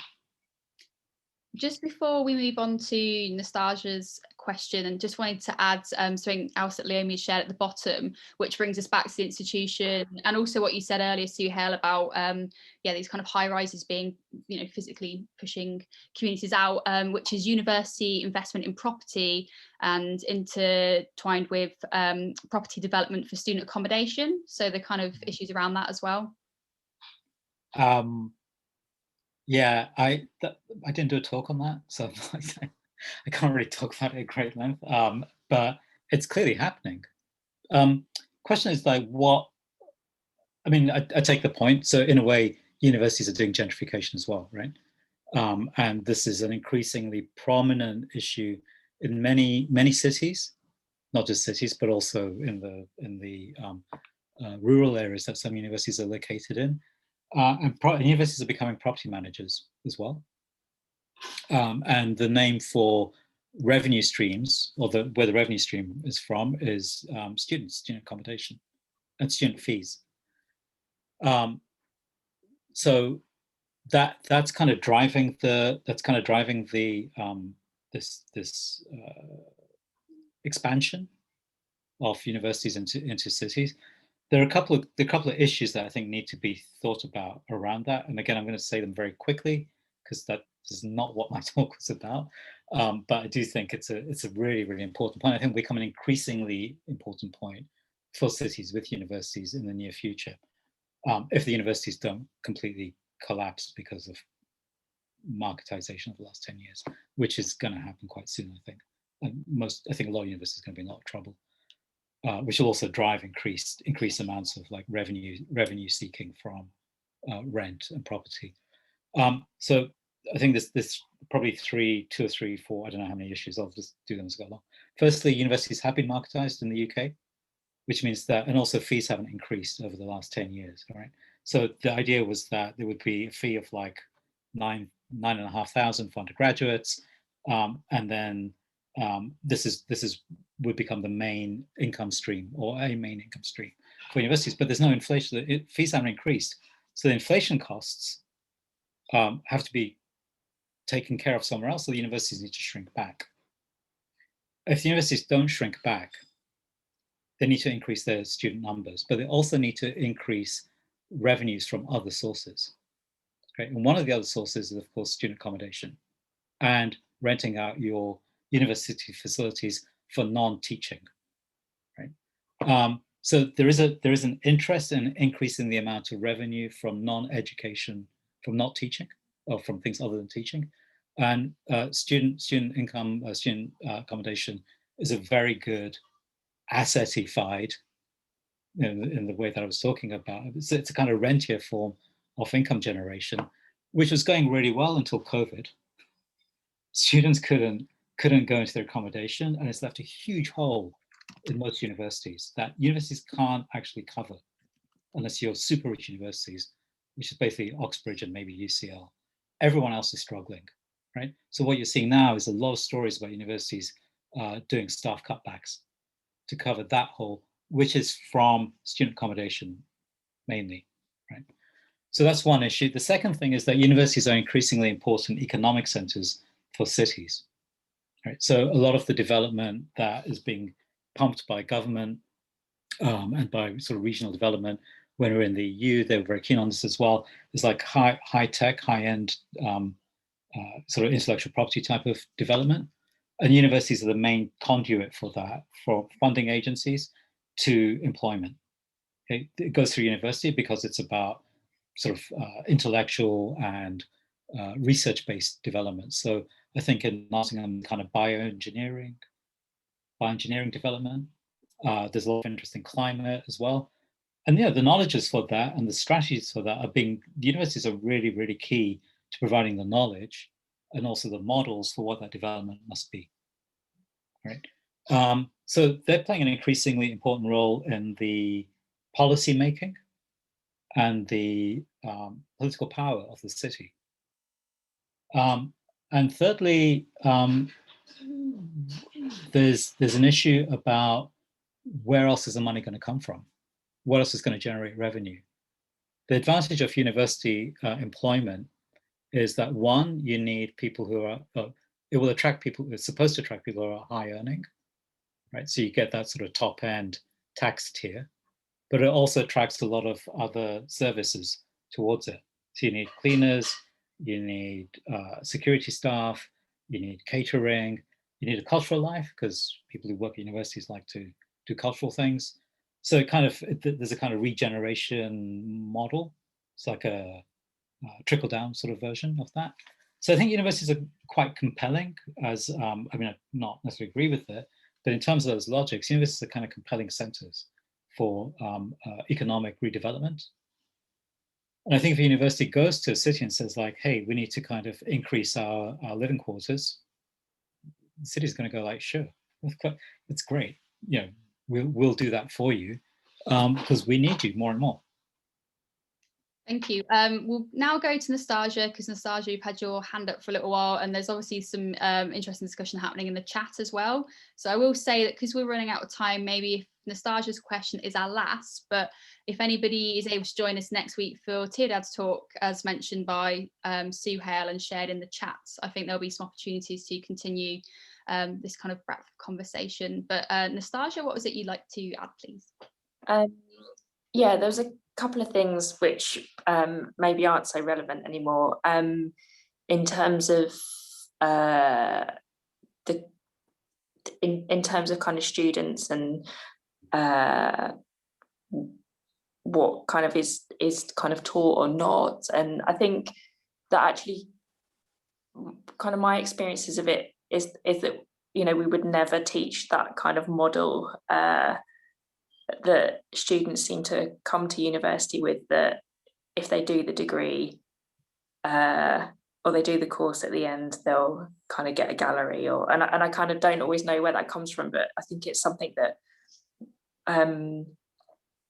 yeah, it's kind of an idea of how these things work before they've even come into sort of the art school system. And I don't know whether that's something to cling to because you're paying so much money, because actually when you look at the figures, it's quite, you know, it's just not the case. But also, you know, there is that separation between what kind of lecturers are teaching and that kind of engagement with students, I think, about getting them to really think about kind of not just what they're making, but the context within which they're working and living as well. But yeah, I kind of agree that that's something that probably doesn't get discussed enough. And one of the things I was going to ask, which is actually Naomi put in the chat about the kind of universities being rentiers as well. And that led me to think about the kind of rent strikes from students this year, and kind of thinking also about how the level of agency you might have somewhere like London compared to somewhere like Nottingham in order to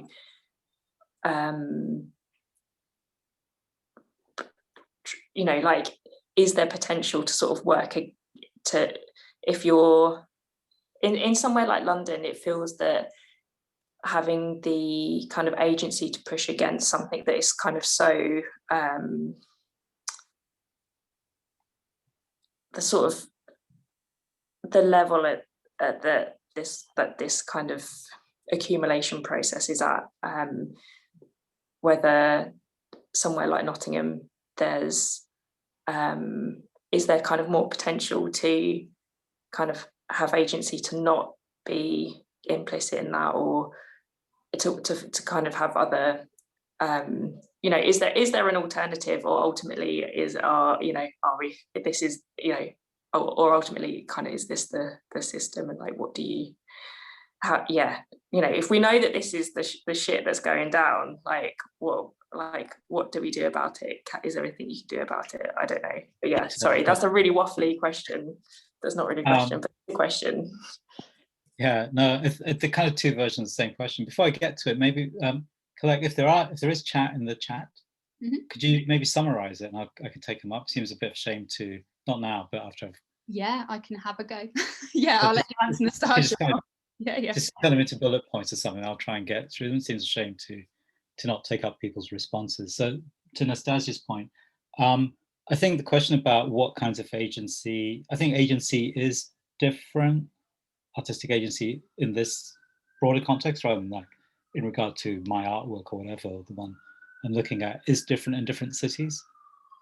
There have to be, because like the power dynamics are going to be different, and the kind of reliance on cultural development is going to be different. So I think with Nottingham, Birmingham, cities that have got these, like Nottingham Contemporary, those kinds of spaces, that it's a really strong intervention to say that culture. And if you look at the Nottingham plan for the future, 3 things, right? So cultural investment, eco investment, and then high-end job investment. Those are the 3 things. At the same time, everyone is doing that. All cities are doing that, right? So the move to agree to Nottingham Contemporary and other spaces and other cultural development is a really clear policy move on the part of local government. But in a weird way, that also gives artists and people in the cultural sector a lot of power. Because one, you can, as we've seen recently, you can use those venues as kind of really strong launch moments for publicity, for all kinds of activism. So we've seen lots of activism around, say, directors of museums and sort of like their bad revenue sources or whatever. And you can draw attention to that because people pay attention to what's happening at museum and protests around museums. We've seen it around BP and the Tate, so on and so forth. But I think those are kind of high level global politics things, but it can also happen at a local level. So I think there is probably more bandwidth in a way for artistic cultural agency. But you have to tell me, because you guys are there, so you tell me what to. I don't know. I think in London it'd be like, oh, another show, another space. Whereas the kind of, London's kind of has already established its cultural scene, and there's a degree of replaceability of cultural venues, artistic venues. Whereas I think in Nottingham, there's probably more, my guess, I don't know, but you have to tell me, would be that each cultural space has greater significance for the city, because it is this kind of like, it is part of a developmental scheme, quite focused one. And in terms of the, so if the question is like, what else can happen apart from this like dead end version of the art market, or the kind of power concentration model, capital concentration model. I think as cultural actors, as artistic actors in the art space, in cities which are interested in art as developmental models, hey, this is actually quite a strong moment. This is kind of, there is power being given. Question is, do you want to take it? Right, and this is something, again, Theodore will probably talk about more. In terms of the art school thing that you started off with, I think, one of the things I'm interested in is like, the reason I present the bleakest picture of where the art market is going and what the big institutions are interested in and the realities of art economies, the question is like, what else must happen? Like, clearly pointless to try and be a winner. I mean, okay, it's not pointless to try and be a winner in like the, this kind of polarized sort of 1% art economy that McAndrew is talking about. In a way, that's the traditional goal of the artist. I also think it's a modernist picture of success, and it's a modernist picture of what it means to be an artist who makes a contribution, right? It's the kind of genius model transferred to the market. The issue is, what and how else can art happen than that model? I think it's a broken model, as I think the neoliberal rentier system is. It's not financially broken, it's financially really successful, but culturally makes no sense to me at all, outside of its own terms. It's not what I would want. The question is how you kind of open up the question of what else and how else other forms of artistic and cultural, not just practice, but situation, artistic and cultural conditions can happen with other ends. Right? And I think that's something that's got to be opened up. It's quite hard to do in places like Goldsmiths, because people come to like high reputation. I mean, it's got this historical, it's a bit of a, just being recorded, isn't it? So it's got a great reputation for for historical reputation for high-end artists, blah, blah, blah. but also that's what people come to the program for, to be really successful in those terms, to kind of switch away from that track into like, this isn't going to serve almost all of you very well. It's going to serve most of you very badly. And you need to think about other forms of artistic and cultural practice that will serve you better, but also maybe an artistic community or an art sector you want to have happen. That's something that people need to invent, and it's got to happen at different points. It's very city dependent. It's very venue dependent. So I think it's quite hard to shift to the what and how else, but it's like the question's got to be put. Okay, so I've summed up the conversation ongoing in the chat into kind of 4 points. So some of these questions are being answered by others in the chat, which is great. But there's a kind of conversation around whether universities, with Loughborough being given as an example, whether they are having a positive or negative impact on diversity. It's one of the points. We've also got the fact that gentrification is moving out more towards the edges, with displacement of communities happening more and faster. The other idea is art as a public service rather than a product, that this is the way in which many of the audience today views art. So thinking more about non-for-profits and artist-led spaces, and there being a rise in galleries providing public services and the issues around this. And also this idea of artist-led commercial spaces and whether this can work. Can you just say a bit more about what's meant by public service there?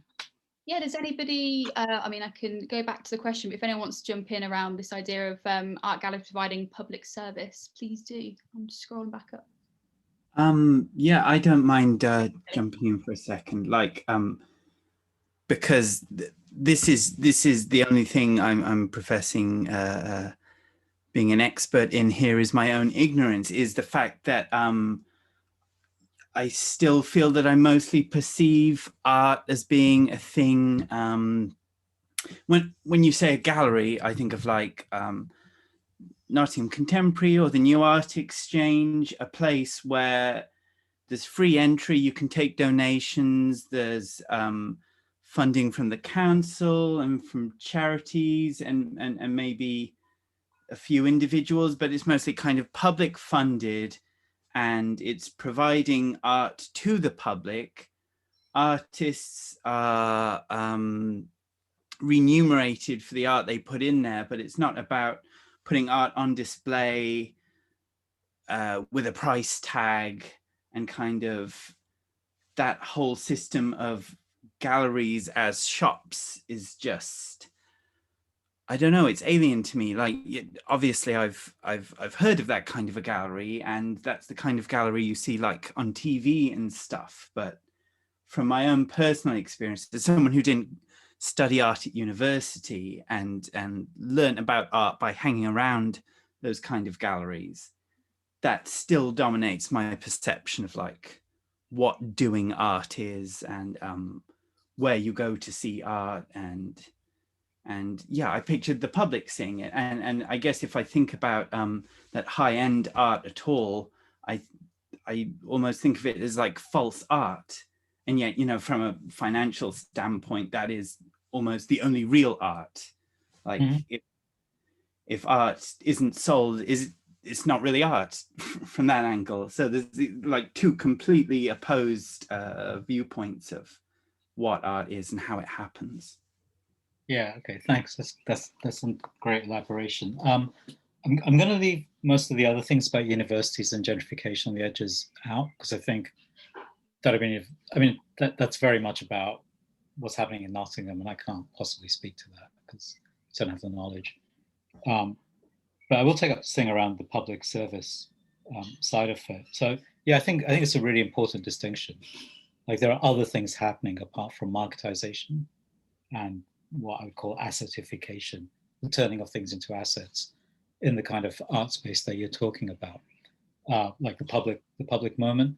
I think there are kind of two kind of corollary issues with that. One is to do with the point you came to at the end. I don't think it's about if art doesn't have a price, it doesn't exist. clearly does. But there is a thing within the art world, which may not be the world that you're actually addressing through your question, what is the powerful art? Like where and how does art get visibility? What is the art that's spoken about? What is the art that people kind of get sort of excited about and are supposed to kind of pay attention to and stuff? That's hugely tied to money, to the gallery system, right? So the art that kind of is most visible and has high reputation is the stuff attached to that world I was talking about.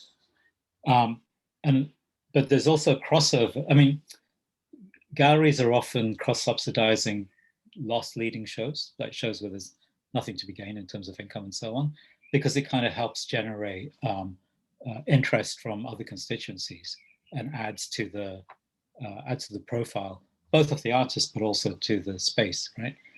So you'll know that, for example, lots of contemporary art spaces, not commercial ones, have like an education department in which like an artist is presenting a show.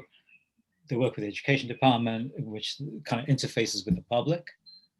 And those are often communities, or sometimes communities, that historically haven't had a strong engagement with contemporary art, right? But that engagement is really good for the space, and it's really good for the artist. The artists that are showing there are often subsidized by the galleries or some kind of foundation, which is holding the work of the artist, not in every case, not suggesting a general paranoia about whoever's exhibiting these spaces, but there is a way in which the artists are being exhibited, not in all of these venues. I'm not, again, I don't have the specifics, but artists are being exhibited in spaces because it helps build a CV profile, and it kind of positions them in regard to the visibility structure, the reputation structure I was talking about, but it also does the public service stuff, right? And so I don't think there's a kind of clear separation between these two worlds. I think there's often like a crossover. The subsidy or the cross subsidy, it's often hidden, right? So it's just kind of, hey, here's an artist of interest to everybody because of these concerns. They do this kind of work. It's going to be of interest to the general public. Let's go and speak to some schools in some deprived areas and kind of bring them into the space, and we'll kind of have a, involve them in like thinking through their own lives and process, all of which is great stuff, could be great stuff. It's not separate from the reputation structure that I'm mentioning, right? One can support the other. So the issue for me would be, how can you use that to better ends rather than what I would consider the terrible ends of just ending into this kind of 1% type of economy, right? So I'm a bit reluctant to, actually I'm against just saying like, hey, there's this great art which has nothing to do with capitalization, and then there's this terrible art, anything with the price is just terrible. You can't take advantage of some of the power and some of the access that the reputational art or reputationally interested art does have in order to do certain things. So I have an interest in practices like Theastra Gates, Ibrahim Mahamba, Renzo Martins, and others who kind of use their professional art status and the kind of art world, excitement and funding and to kind of push money into communities that are completely separate from the art space, but get a voice, get new provisions, get new facilities, can buy the land sometimes that they're in, new schools and so on, by kind of channeling the money away from art into communities, rather than what is the more usual thing of using people's experiences kind of collateral to build an artist's reputation, which then kind of does quite well out of that price market scheme. So I take the point that there is this other art world, but in a way that doesn't kind of deal with the problem of what to do with the market one. It's just kind of like, oh, fuck it, leave it alone. But I think there's a kind of something needs to be done about that, because it does dominate the visibility structure. Thank you for elaborating on that point, Millie, and thank you for your response there, Suhail. I am going to end end the discussion now, just because we're nearly 20 minutes over, which is great, because obviously it's been a really a really full and insightful talk with some great kind of questions and discussion. And again, with regards to the chat, I think it's great that there's obviously been some responses here where people have been able to connect through the chat itself, as well as with you, Suhail. So I just wanted to say thank you so much for your time this evening, for delivering that really thorough, insightful presentation, for kicking off the New Midland Group development programme, public programme, and just to invite everybody who's here today to join us next week for Teardad's talk around gentrification, which again, there'll be some overlaps. I think it should be a great next session, and we'll have some more events and opportunities being announced through the New Midland Group website soon. So thank you all for attending this evening and for kind of adding your insights and thoughts to the discussion. And I think we'll call it a night. So thank you, everyone. Lots of chats. So brilliant. See you, I hope. Thank you. Bye. Bye.